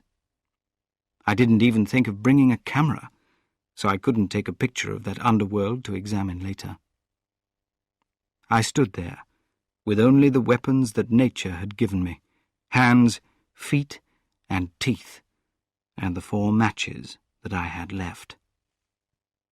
I was afraid to push my way in among all this machinery in the dark, and then I discovered that I had almost finished my matches. I had never thought that there was any need to save them, and I had wasted almost half the box surprising the Eloi. Now I had 4 left, and while I stood in the dark, a hand touched mine, and cold fingers began feeling my face. I thought I could hear the breathing of a crowd of those horrible little creatures around me. I felt the box of matches in my hand being gently pulled away, and other hands behind me pulling at my clothes. I shouted as loudly as I could. They jumped back, and then I could feel them coming towards me again. They took hold of me more strongly, whispering odd sounds to each other. I shook violently and shouted again. This time they weren't so worried, and they made a strange laughing noise as they came back at me. I was horribly frightened. I decided to strike another match and escape under the protection of its light. I did so, and, keeping the flame burning with a piece of paper from my pocket, I moved quickly into the narrow tunnel. But I had just entered this when my light was blown out, and in the blackness I could hear the Morlocks hurrying after me. In a moment, I was held by several hands, trying to pull me back. I struck another light and waved it in their faces. You can't imagine how horribly inhuman they looked in their blindness and surprise. But I didn't stay. I moved back again, and when my second match went out, I struck my third. It had almost burned down when I reached the opening into the well. I lay down on the edge and felt for the metal bars. As I did so, my feet were held from behind, and I was violently pulled backwards. I lit my last match, and it went out. But I had my hand on the bars now, and kicking violently, I got myself free of the hands of the Morlocks, and quickly climbed up the well. They stayed, afraid of the light, all except one little one, who followed me for some way, and almost got my shoe as a prize.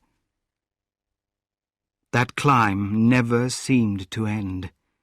In the last 8 or 10 meters of it, a terrible feeling of sickness came over me.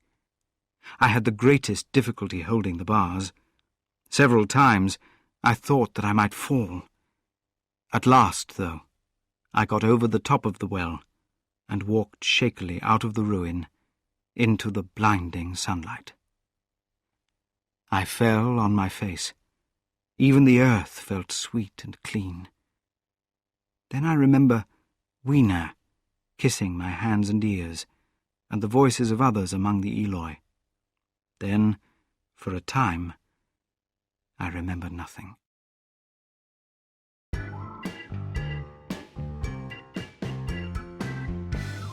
Chapter 10. A Place to Live. Now I seemed in a worse position than before. Until then, except during my night of madness over the disappearance of the time machine, I had felt that in the end I would escape. But that hope was shaken by these new discoveries. I had been worried by the thought of unknown forces, which I could beat when I understood them. The situation was different now. There was something sickening about the Morlocks, something inhuman. Before, I had felt like a man who had fallen into a hole. My worry was how to get out of it. Now, I felt like an animal which had been caught, whose enemy would come to him soon. That enemy was the darkness of the new moon. Weena had put this fear into my head by some things she said, which at first I didn't understand, about the dark nights. Now I could guess what the coming dark nights might mean. The moon was getting smaller, and each night there was a longer time of darkness, and I now understood a little of the Eloy's fear of the dark. I wondered what terrible things the Morlocks did under the new moon. The Eloi had probably been the managers and the Morlocks their servants, but that situation had changed a long time before. The two species were moving towards, or had already arrived at, a completely new relationship. The Eloi were still allowed to own the world, because the Morlocks, underground for so long, now found the daylight impossible. And the Morlocks made their clothes, I thought, and did other necessary things for them, perhaps because an old habit of service had continued. But clearly, the end of the Eloy's power was coming closer, and suddenly I thought of the meat I had seen in the underworld. I tried to remember its shape. I had a feeling it was something familiar, but I hadn't recognized it at the time. The little people could do nothing about their fear, but I was made differently. I came out of our age, this best time for humans, when fear doesn't make us helpless. I at least could defend myself. Without further delay, I decided to make myself weapons and a safe place where I could sleep. From there, I could face this strange world with some of that confidence. I had been slow to realize what creatures could harm me night after night. I felt I could never sleep again until my bed was safe from them. I shook with fear to think how they had already examined me. I walked during the afternoon along the valley of the Thames, but found nowhere that seemed safe. All the buildings and trees seemed easy for such good climbers as the Morlocks to get into, judging by their skill at entering and leaving their wells. Then the Green Palace came into my mind. In the evening, carrying Weena like a child on my shoulders, I went up into the hills towards the southwest. The distance, I had thought, was 11 or 12 kilometers, but it was probably nearer 30. I had first seen the place on a wet afternoon, when things in the distance seemed nearer. In addition, the heel of one of my shoes was loose, so I couldn't walk well. And it was already long past sunset when I came in sight of the palace, dark against the pale yellow of the sky. Weena had been very pleased when I began to carry her, but later she wanted me to put her down. She ran along by my side, occasionally going off to pick flowers to put in my pockets. Weena had been unsure of the purpose of pockets, but had decided that they should be filled and decorated with flowers. And that reminds me. While changing my jacket, I found... The time-traveller paused, put his hand into his pocket, and silently placed 2 dead flowers on the little table. Then he went back to his story. As the quiet of evening spread over the world, and we moved over the top of the hill towards Wimbledon, Weena grew tired and wanted to return to the house of grey stone. But I pointed to the Green Palace and tried to make her understand that we were looking for a safe place there. You know that quietness that comes before dark? In that calm, my senses seemed to sharpen. I thought that I could almost see the tunnels in the ground under my feet, that I could see the Morlocks going here and there and waiting for the dark. In my excitement, I imagined that they would see my arrival in their homes as an act of war. So we continued, and the evening turned into night. The ground grew difficult to see, and the trees turned black. Weena's fears and her tiredness grew. I took her in my arms and talked to her. Then, as the darkness grew deeper, she put her arms round my neck. Closing her eyes, she tightly pressed her face against my shoulder. So we went down a long hillside into a valley, and there, in the poor light, I almost fell into a little river. I walked across this and went up the opposite side. I had seen nothing of the Morlocks, but it was still early in the night. The darker hours, before the moon came up, hadn't yet arrived. From the top of the next hill, I saw a thick wood spreading wide and black in front of me. I stopped at this. I could see no end to it, either to the right or the left. Feeling tired, my feet especially were very painful, I carefully lowered Weena from my shoulder as I stopped and sat down on the grass. I could no longer see the Green Palace, and I wasn't sure of my direction. I looked into the thickness of the wood and thought of what it might hide. In there, we might be out of sight of the stars. Even if there were no other waiting danger, there would still be many things to fall over and walk into. I was very tired, too, after the excitement of the day, so I decided that I wouldn't face it, but would spend the night on the open hill. Weena, I was glad to find, was asleep. I put my jacket round her and sat down beside her to wait for the moon to rise. The hillside was quiet and empty, but from the black of the wood came, now and then, the sound of living things. Above me, the stars shone, because the night was very clear, and I felt a sense of friendly comfort from their lights.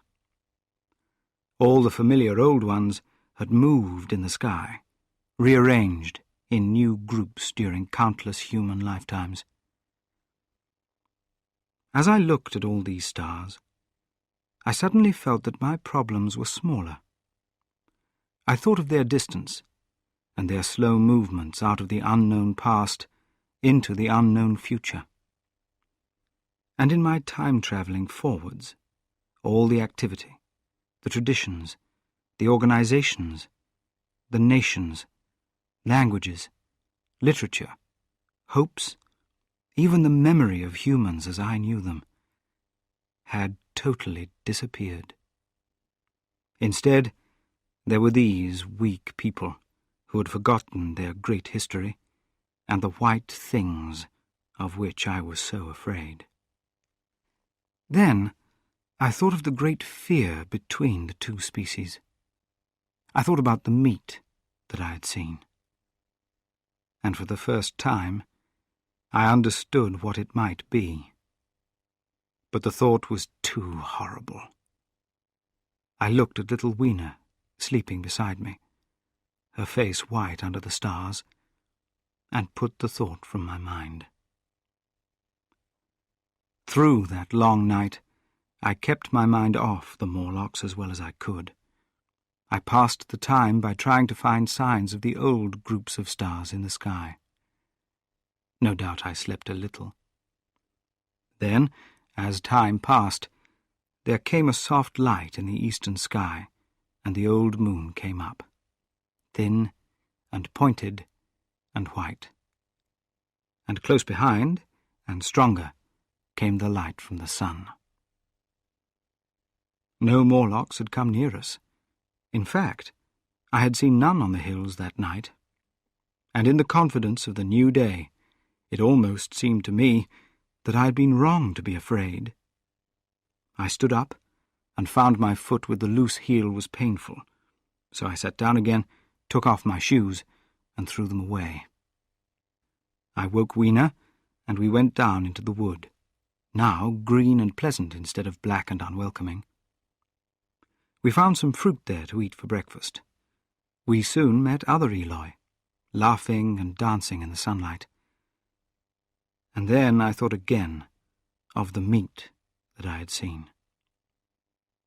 I felt sure now what it was, and with all my heart I pitied them.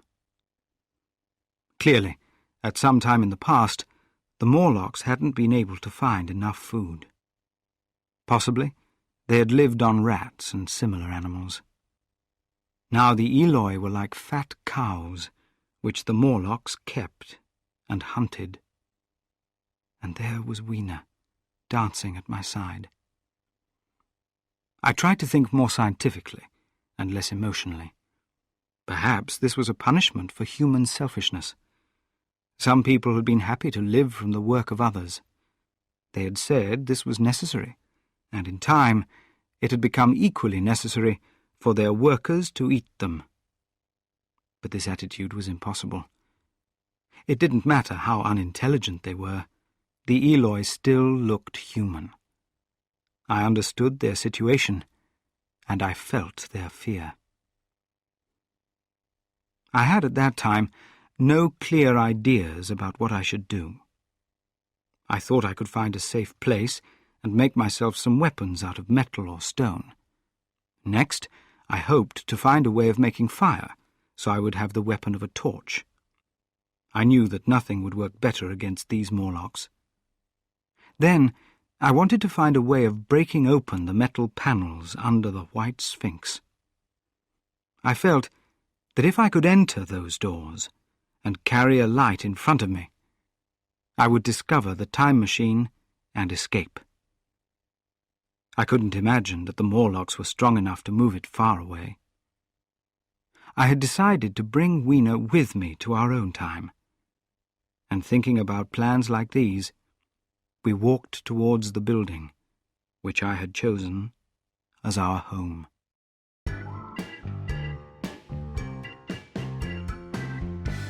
Chapter 11. The Green Palace. I found the Green Palace, when we came to it at about midday, to be empty and falling into ruin. The glass in its windows was broken, and large pieces of green material had fallen off the walls onto the ground.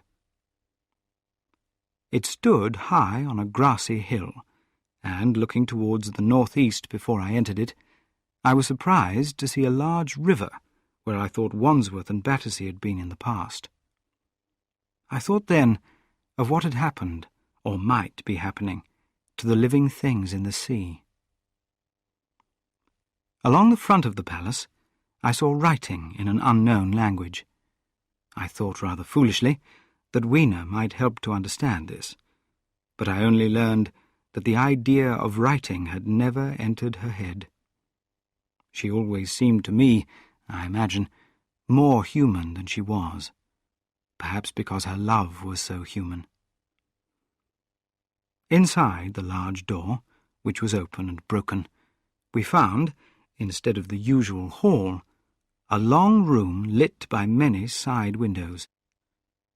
At first look, I was reminded of a museum. The floor was thick with dust, and an interesting collection of strange objects was covered in grey dust too. Then I noticed, in the centre of the room, the bones of a large animal. They lay on the floor in the thick dust, and in one place, where the rainwater had come through the roof, some had almost been destroyed. This made me feel sure that I was in a museum. Going towards the side, I found shelves, and on them I found the old familiar glass cases of our time. They had kept the air out. The objects inside were still in good condition. I continued walking and found another short room, running across the end of the first. This appeared to be full of rocks, in which I had little interest, so we didn't stop. The next room appeared to be about natural history, but everything had changed so much that it was unrecognizable.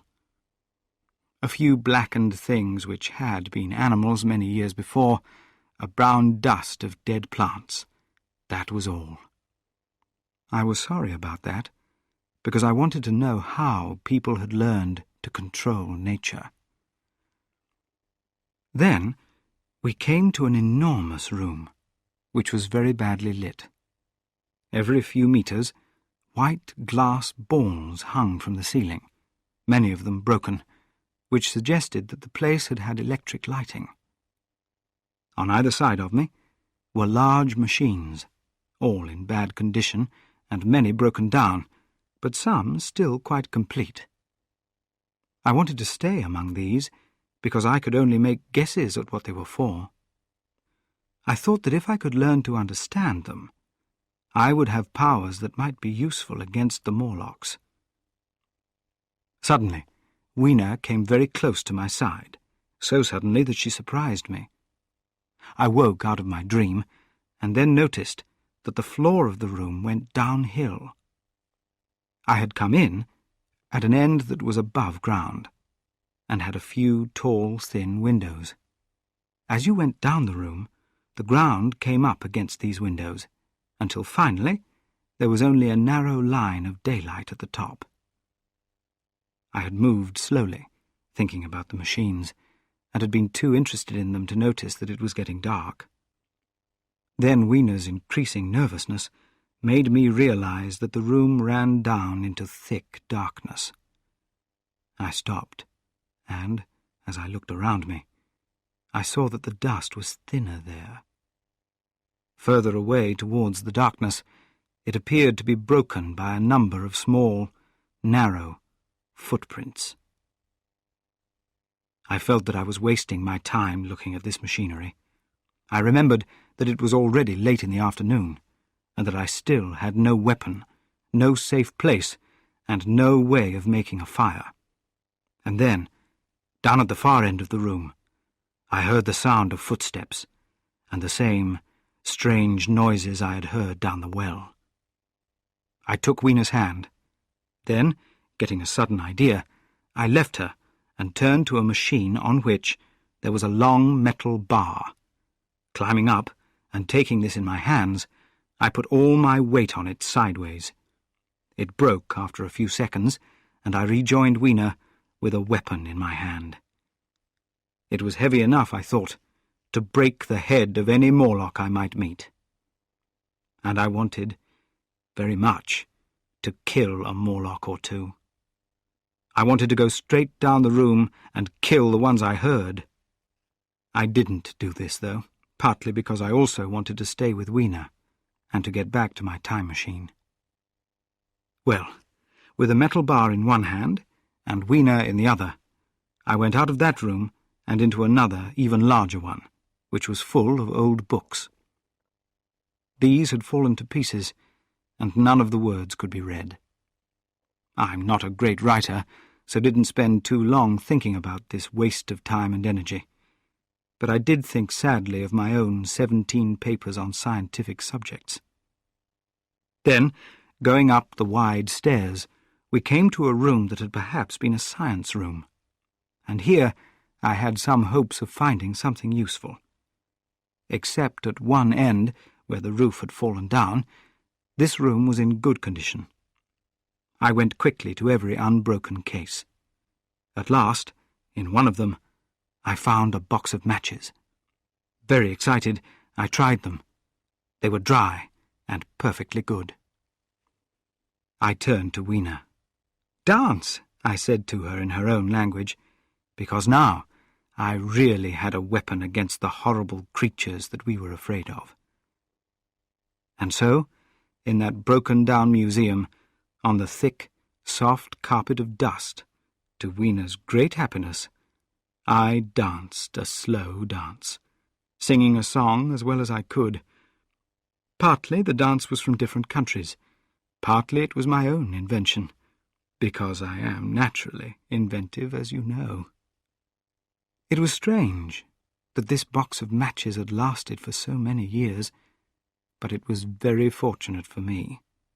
And I also found something even less likely, a jar containing a number of candles. I broke it open, put these in my pocket, and left that room very happy.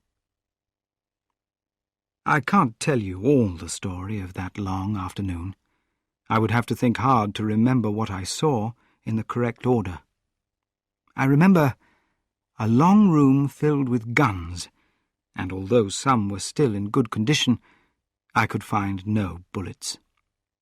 In another place was a large collection of stone and metal gods, Polynesian, Mexican, Greek, Roman, from every country on earth, I think. And here I couldn't help writing my name on the nose of a stone god from South America that I really liked. As evening came, my interest level fell. I went through room after room, dusty, silent, often ruined. Some things were just piles of broken material, some were in better condition. In the end, we came to a little open square. It had grass and 3 fruit trees, so we rested there. Towards sunset, I began to think about our situation. Night was getting closer, and my safe hiding place still had to be found. But that worried me very little now. I had with me, perhaps, the best of all defences against the Morlocks. I had matches. I had the candles in my pocket, too, if more light were needed. It seemed to me that we should spend the night in the open, protected by a fire. In the morning, I could try to get the time machine. To do that, at that time, I had only my metal bar. But now, with my growing knowledge, I felt very differently about those metal panels. I had never thought they were very strong, and I hoped that the metal bar would be heavy enough to do the job.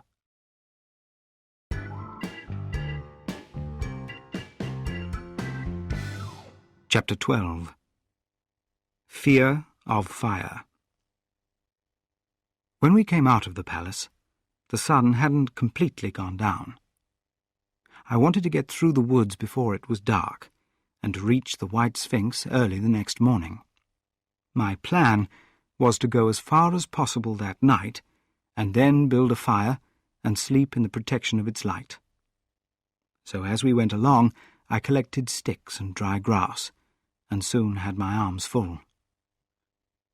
Because of this, we walked more slowly than I had expected, and also Weena was tired. And I began to suffer from sleepiness too, so it was night before we reached the wood.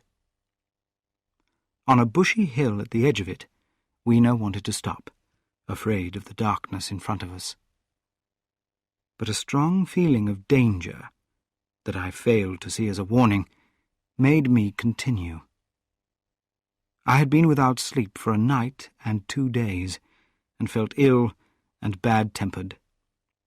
I felt sleep coming on me, and the Morlocks with it. Then, among the black bushes behind us, and dark against their blackness, I saw 3 figures close to the ground. There was long grass all around us, and I didn't feel safe from them. The forest, I thought, was about 1 kilometre across. If we could get through it, to the open hillside, that, it seemed to me, was a much safer resting place. I thought that with my matches and my candles, I could keep my way lit through the woods. But I knew that I wouldn't be able to hold my firewood too. So, rather unwillingly, I put it down. Then it came into my head that I would surprise the Morlocks behind us by lighting it. I soon discovered how stupid this was, but at the time it seemed a good way of protecting our backs. I don't know if you have ever thought what an unusual thing fire must be, where there are no people and where the climate is cool. The sun's heat is not often strong enough to burn plants, even when it shines through a drop of water, as sometimes happens in hotter places. Lightning may start small fires, but they don't usually spread very far. In this future time, the way to make fire had been forgotten in the world. The red tongues climbing my pile of wood were completely new and strange to Weena. She wanted to run to them and play with them. She almost threw herself on the fire, but I held her back. Then I picked her up, and although she fought against me, I walked forwards into the wood. For a short distance, the light from my fire showed us the way. Looking back, I could see through the many trees that from my pile of sticks, the fire had spread to some bushes. Now a curved, red line was coming slowly up the grass of the hill. I laughed at that, and turned again to the dark trees in front of us. It was very black, and Weena held on to me in fear. But there was still, as my eyes got used to the darkness, enough light for me to walk around the trees. Above us, it was simply black, except where a piece of blue sky shone down on us here and there. I struck none of my matches, because I had no hand free. With my left arm, I carried my little friend. In my right hand, I had my metal bar. For some time, I heard nothing, except the breaking of dry wood under my feet, the low sound of the wind above, my own breathing, and the beat of my heart. Then I seemed to hear soft footsteps around me. I kept moving. The footsteps grew louder, and then I heard the same strange sounds and voices I had heard in the underworld. There seemed to be several of the Morlocks, and they were getting closer. In fact, in another minute, I felt one of them pull at my coat, then something on my arm. Weena shook violently, and then stopped moving. It was time for a match, but to get one, I had to put her down. I did so, and as I searched in my pocket, a fight began in the darkness around my knees, with no sounds from her, and some strange, bird-like noises from the Morlocks. Soft little hands, too, were moving over my coat and back, even touching my neck. Then the match caught fire, and I saw the white backs of the Morlocks running away through the trees. I quickly took a candle from my pocket and prepared to light it. Then I looked at Weena.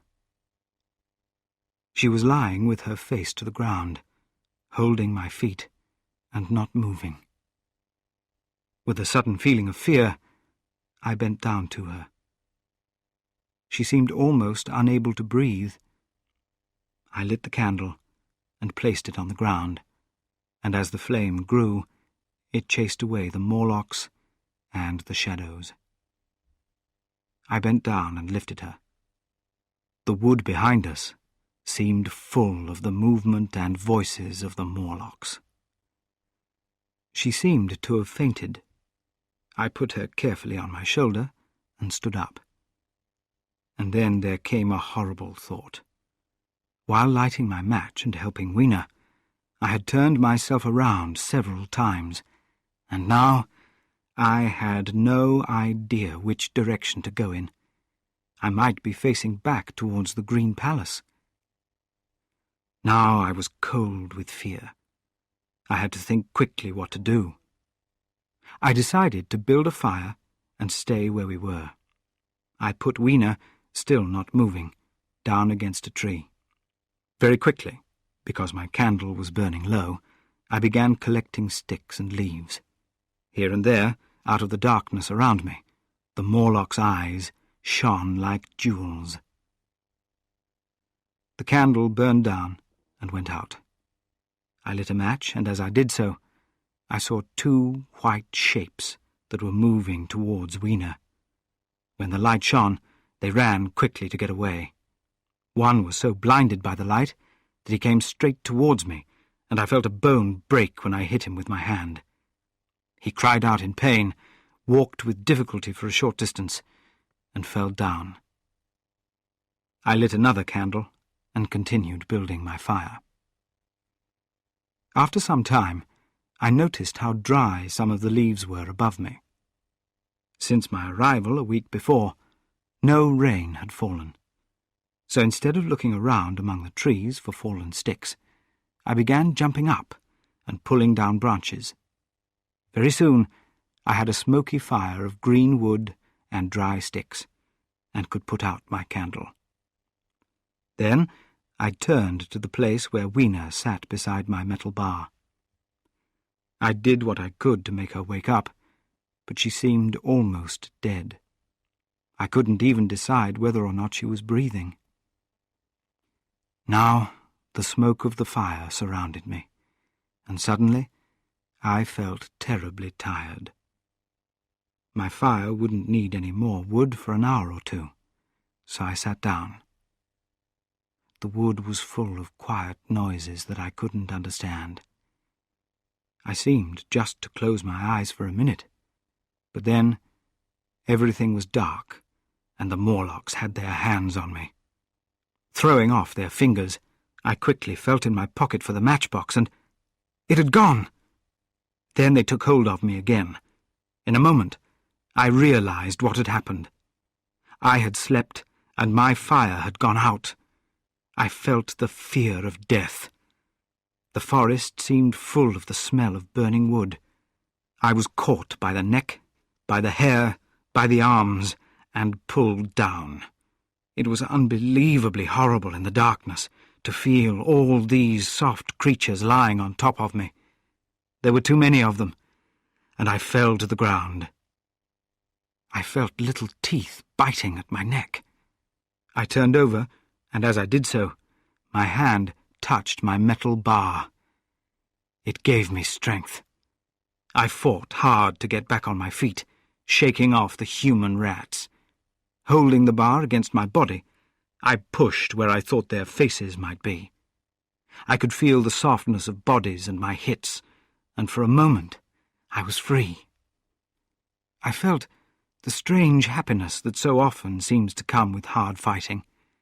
I knew that both I and Weena were finished, but I decided to make the Morlocks pay for their meat. I stood with my back to a tree, moving the metal bar from side to side in front of me. The whole wood was full of the movement and cries of the Morlocks. A minute passed. Their voices seemed to rise to a greater level of excitement, and their movements grew faster. But no more came within reach. I stood, staring into the blackness. Then, suddenly, hope came. Were the Morlocks afraid? And soon after that, I noticed a strange thing. The darkness seemed to grow lighter. I began to see the Morlocks around me, 3 half dead at my feet.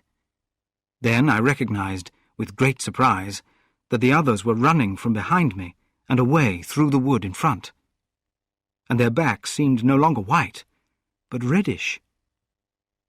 As I stood there, my mouth open in surprise, I saw a little cloud of smoke move across a small area of starlight between the branches and disappear. And then I understood the smell of burning wood and the quiet voices growing now into a great noise. I understood the smoke and the reason for the Morlock's speed.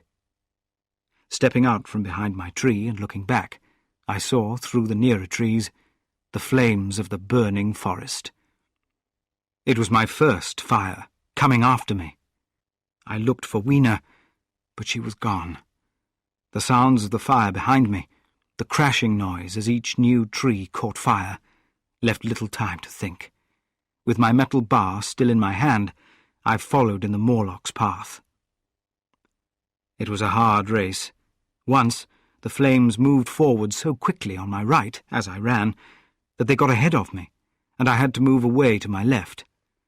But at last, I came out of the trees into a small open space, and as I did so, a Morlock rushed towards me. He ran blindly past me, and straight into the fire. And then I saw the most strange and horrible thing, I think, of all that I saw in that future age. This whole space was as bright as day with the light of the fire. In the centre was a small hill surrounded by burned bushes. Beyond that was another arm of the burning forest, with yellow tongues of flame already coming from it, completely surrounding the space with a ring of fire. On the hillside were 30 or 40 Morlocks, blinded by the light and the heat, running here and there against each other in their fear. At first I didn't understand their blindness, and struck angrily at them with my bar, in terror, as they came close to me. I killed one and hurt another. But when I had watched the movements of one of them under the bushes against the red sky, and heard their cries, I understood their total helplessness and pain in the strong light, and I hit no more of them. But now and then one ran straight towards me, frightening me so much that I got out of his way. At one time the flames became a little less bright, and I was afraid the awful creatures would be able to see me. I was even thinking of beginning the fight by killing some of them before this happened, but the fire started up again, and I stopped myself. I walked around the hill among them and kept out of their way, looking for a sign of Weena. But Weena was gone. At last, I sat down on the top of the little hill and watched this strange group of blind creatures feeling their way here and there. They made inhuman noises to each other as the heat from the fire affected them. The smoke rushed up and blew across the sky, and through the occasional spaces in it, the little stars shone. 2 or 3 Morlocks ran into me, and I fought them off with my hands, shaking as I did so. For most of that night, I felt that I was having a bad dream. I bit myself and screamed to make myself wake up. I hit the ground with my hands and got up and sat down again. I walked around and again sat down. Then I started calling to God to let me wake. 3 times I saw Morlocks put their heads down in great pain and rush into the flames. But at last, above the dying red of the fire, above the great clouds of black smoke and the whitening and blackening trees and the decreasing number of Morlocks, came the white light of the day. I looked again for signs of Weena, but there were none. It was clear that they had left her poor little body in the burning forest. I can't describe how glad I was that it hadn't been eaten. As I thought of that, I wanted to kill the helpless Morlocks around me, but I managed to control myself. The hill, as I've said, was a kind of island in the forest. From the top of it, I could now see the green palace through the thin smoke, and from that I could work out my direction to the White Sphinx. And so, leaving the last of the Morlocks running and crying, I tied some grass around my feet and limped across smoking grass and burnt wood, still hot inside, towards the hiding place of the time machine. I walked slowly, because I was very tired and my feet were painful. I was so sorry about the death of little Weena. It seemed such a terrible thing. Now, back in my own room, it feels more like the sadness of a dream than a real sadness. But that morning, I felt very lonely again. Terribly alone.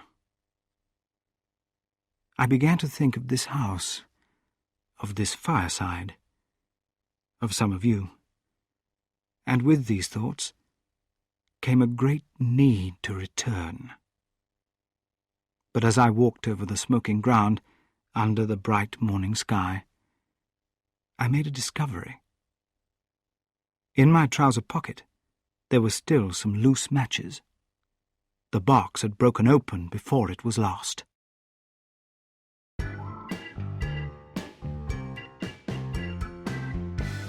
Chapter 13.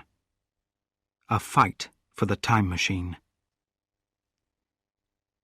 At about 8 or 9 in the morning, I came to the same seat of yellow metal from which I had looked at the world on the evening of my arrival. I thought of my first ideas about this future world on that evening, and I couldn't stop myself laughing at my confidence. I was sad to think how short the dream of human intelligence had been.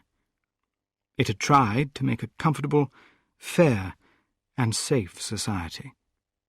It had succeeded, and had then led to this. We forget the law of nature, that change, danger, and trouble make us think harder. Nature never asks the brain to work until habit and feeling are useless. There is no intelligence where there is no change, and no need of change.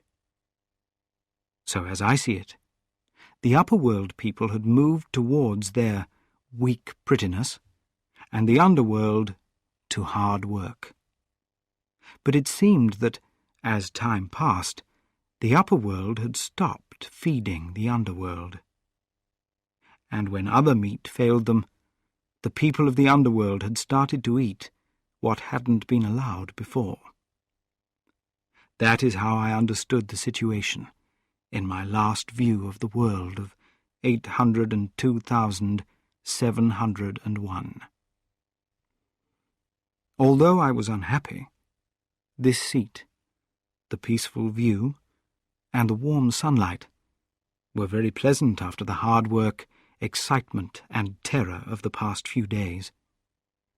I was very tired and sleepy, and so I spread myself out on the grass and slept. I woke up a little before sunset, and, stretching myself, I walked down the hill towards the White Sphinx. And now a most unexpected thing happened.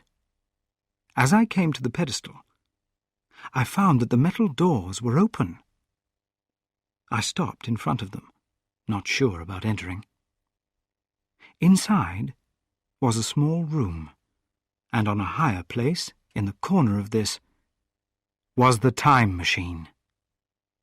I had the small levers in my pocket. So here, after all my thought about breaking in, was an easy solution. I threw my metal bar away, almost sorry not to use it.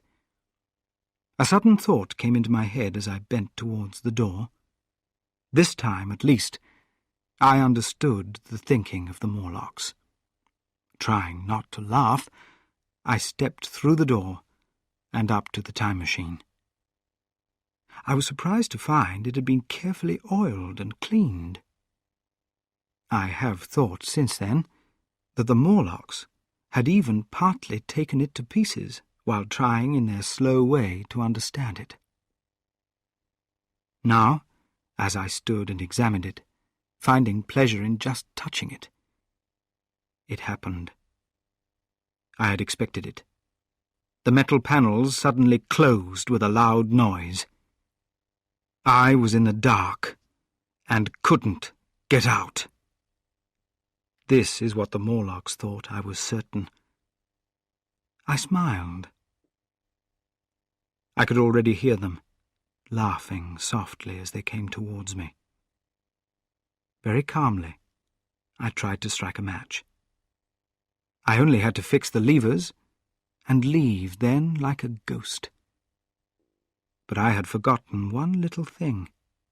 Those matches could only be lit by striking them against the box. You can imagine how all my calm disappeared. The little creatures were close to me. One touched me. I struck at them with the levers and began to get into the seat of the machine. Then one hand touched me, and then another. After that, I simply had to fight against their fingers for my levers, and at the same time feel for the places where these fitted. One lever, in fact, almost got away from me. As it left my hand, I had to hit in the dark with my head. I could hear the Morlock's head ring to get it back. This was an even more dangerous fight than the fight in the forest, I think.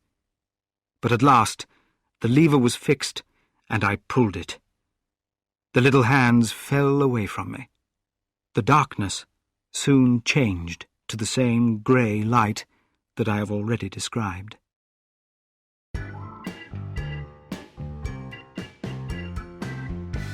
Chapter 14.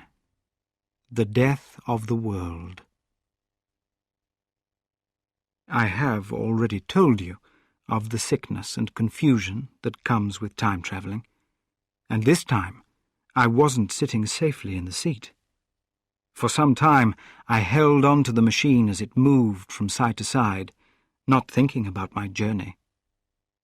When I looked at the dials again, I was very surprised to find where I had arrived. One dial shows days, another thousands of days, another millions of days, and another thousands of millions.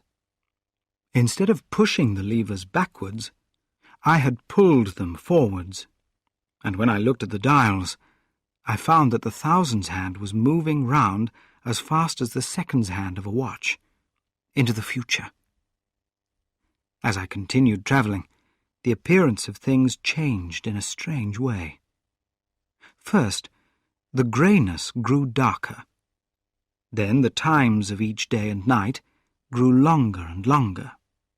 At first, this seemed strange, because I was still travelling at high speed. But then I understood that the world had slowed down, and now each movement of the sun across the sky lasted for years.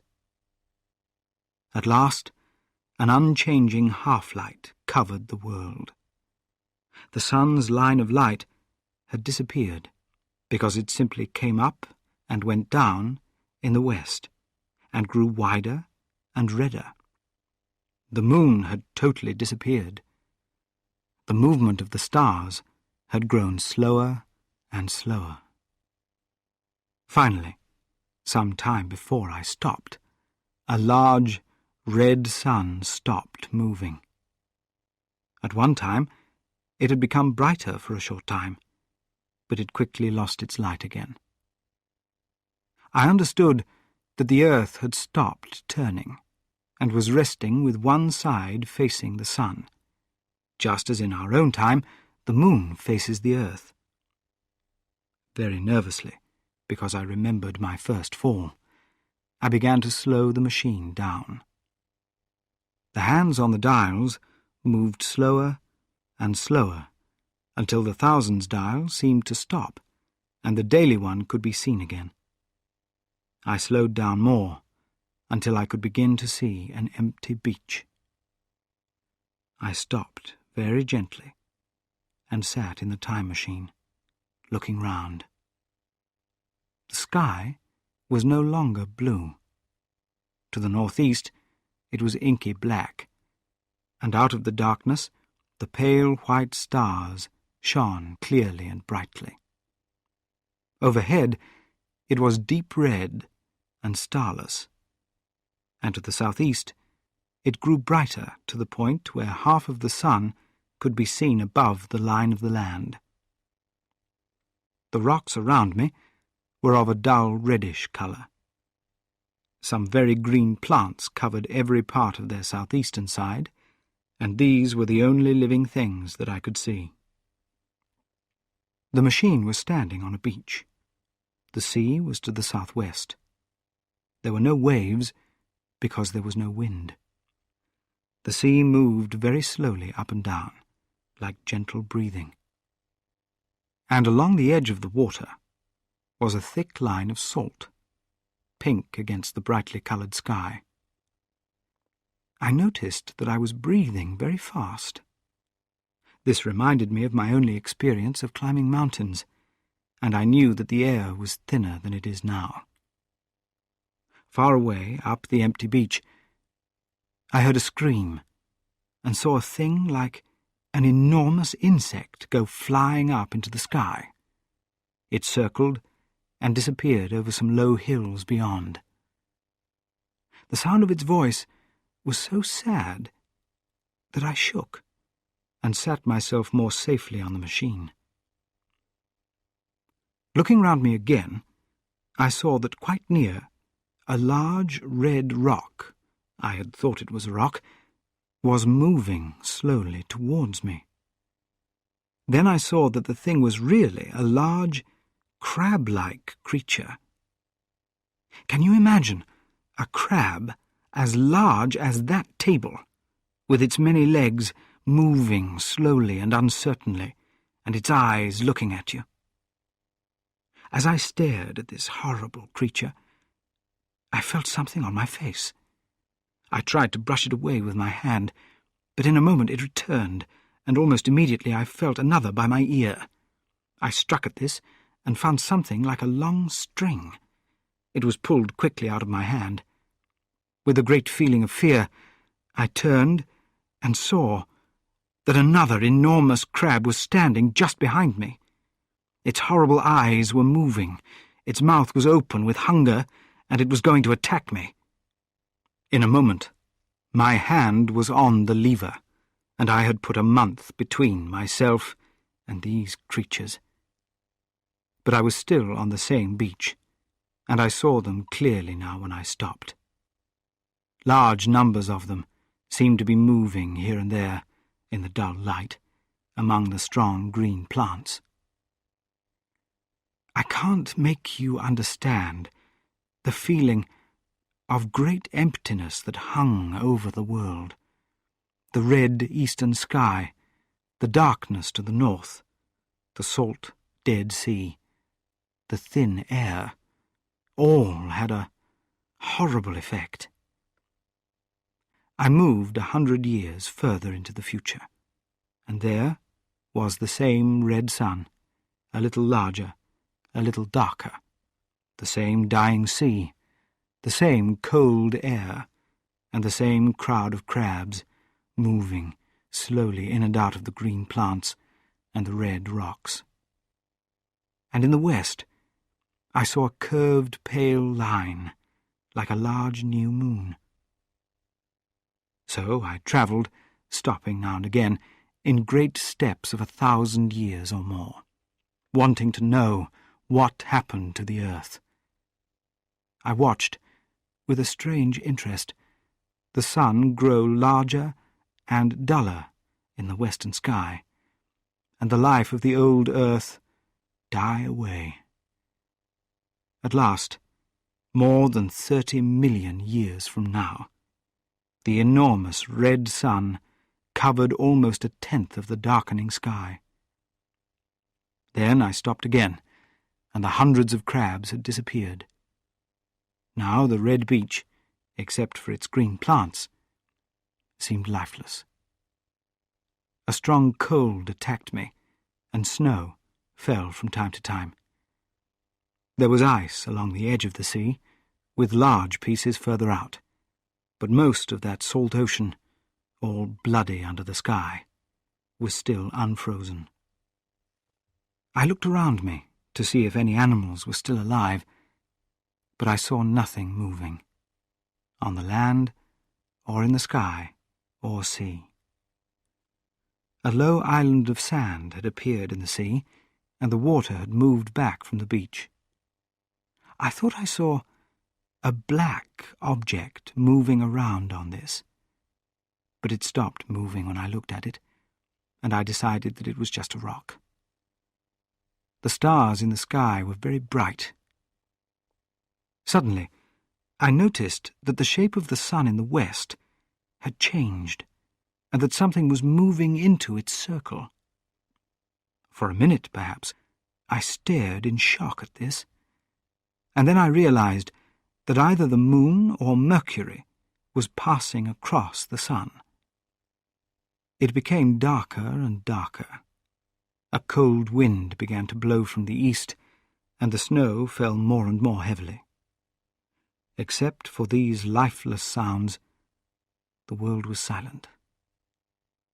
Silent. It would be hard to describe the quietness of it all. All the everyday sounds, of people and of sheep, birds and insects, all that had ended. As the darkness grew, the snow fell more heavily, and it turned colder. The soft wind grew stronger. In another moment, only the pale stars could be seen. Everything else was darkness. The sky was completely black. This great darkness was horrible to me. I shook and began to feel very sick. Then, like a red-hot curve in the sky, the edge of the sun appeared. I got off the machine to recover. I felt unable to face the return journey. As I stood there, I saw again the moving thing on the island. There was no mistake now that it was a moving thing, against the red water of the sea. It was round, the size of a football perhaps, and long arms hung down from it.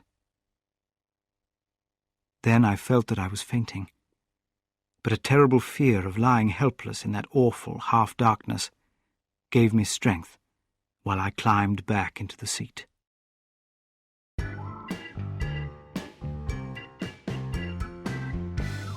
Chapter 15. Coming Home. So I came back. I think I fainted in the machine.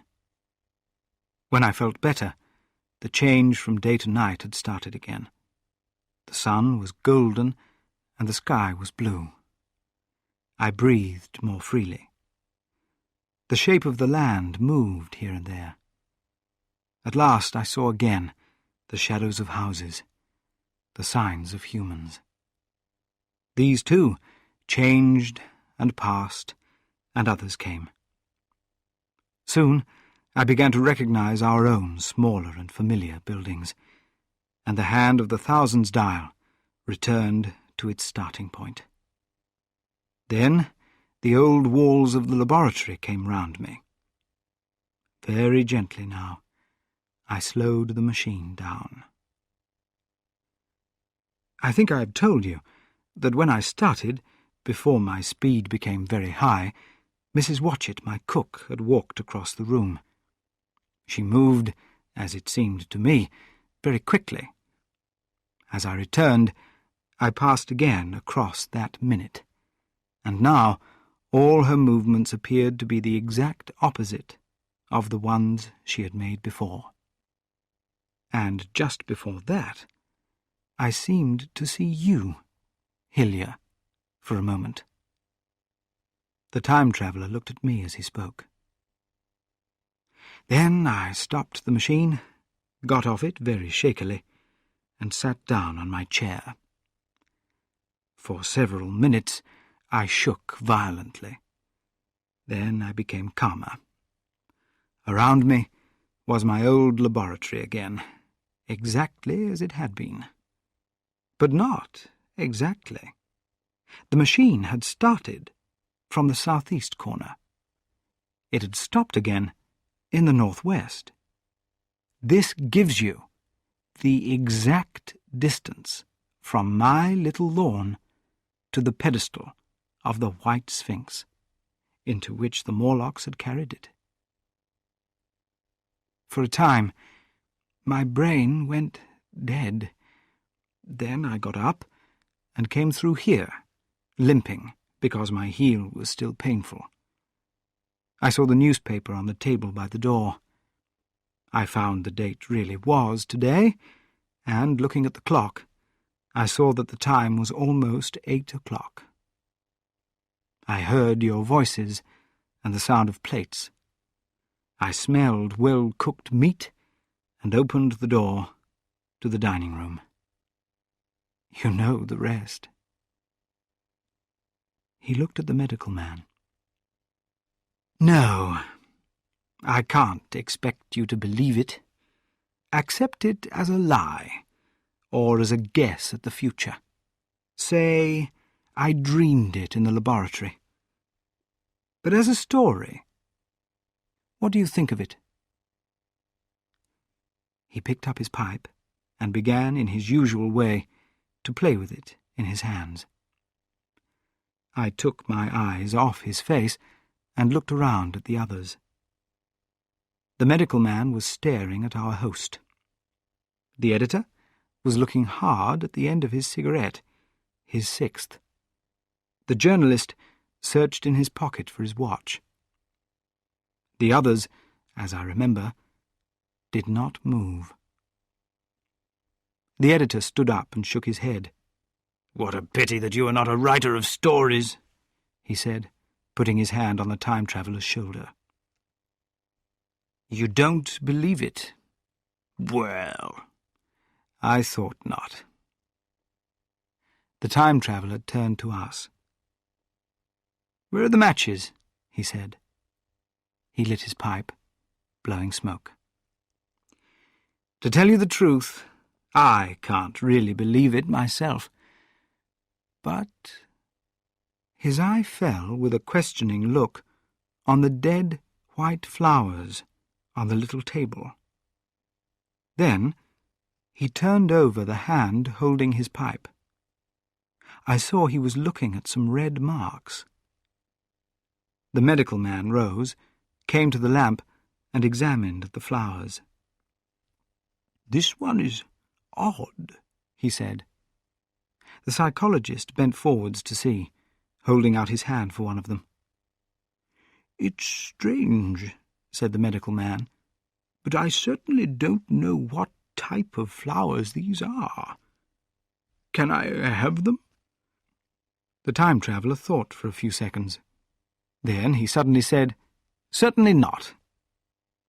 "Where did you really get them?" said the medical man.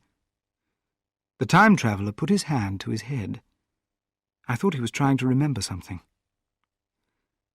"They were put into my pocket by Wiener." He stared round the room.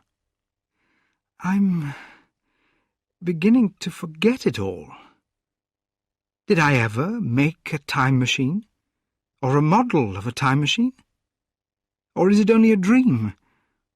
I must look at that machine, if there is one." He picked up the lamp quickly and carried it through the door. We followed him.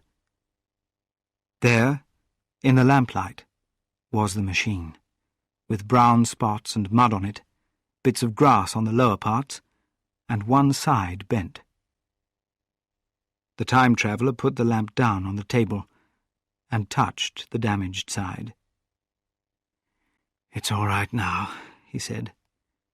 "My story was true. I am sorry I brought you out here in the cold."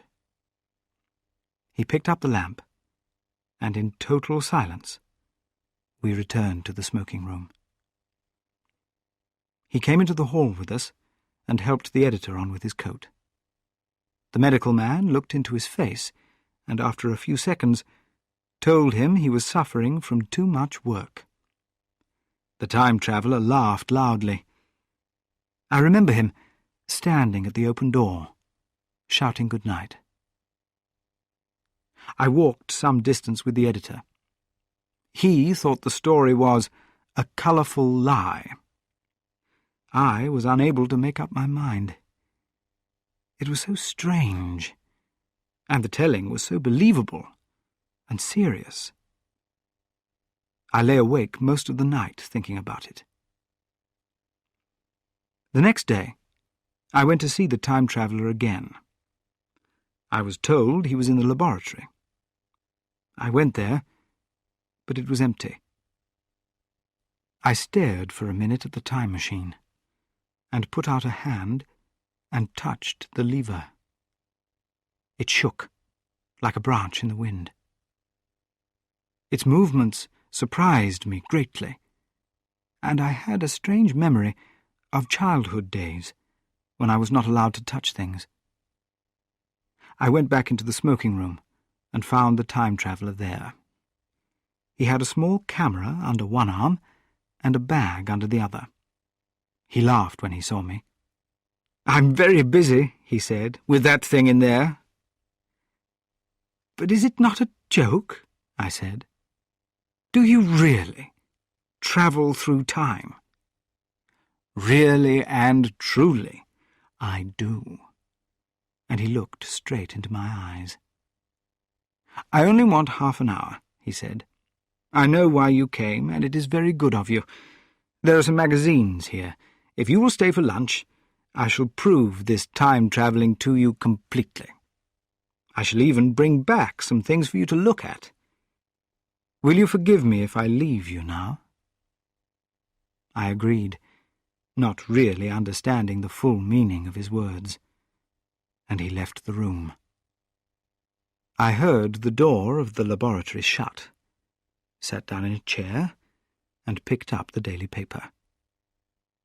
What was he going to do before lunchtime?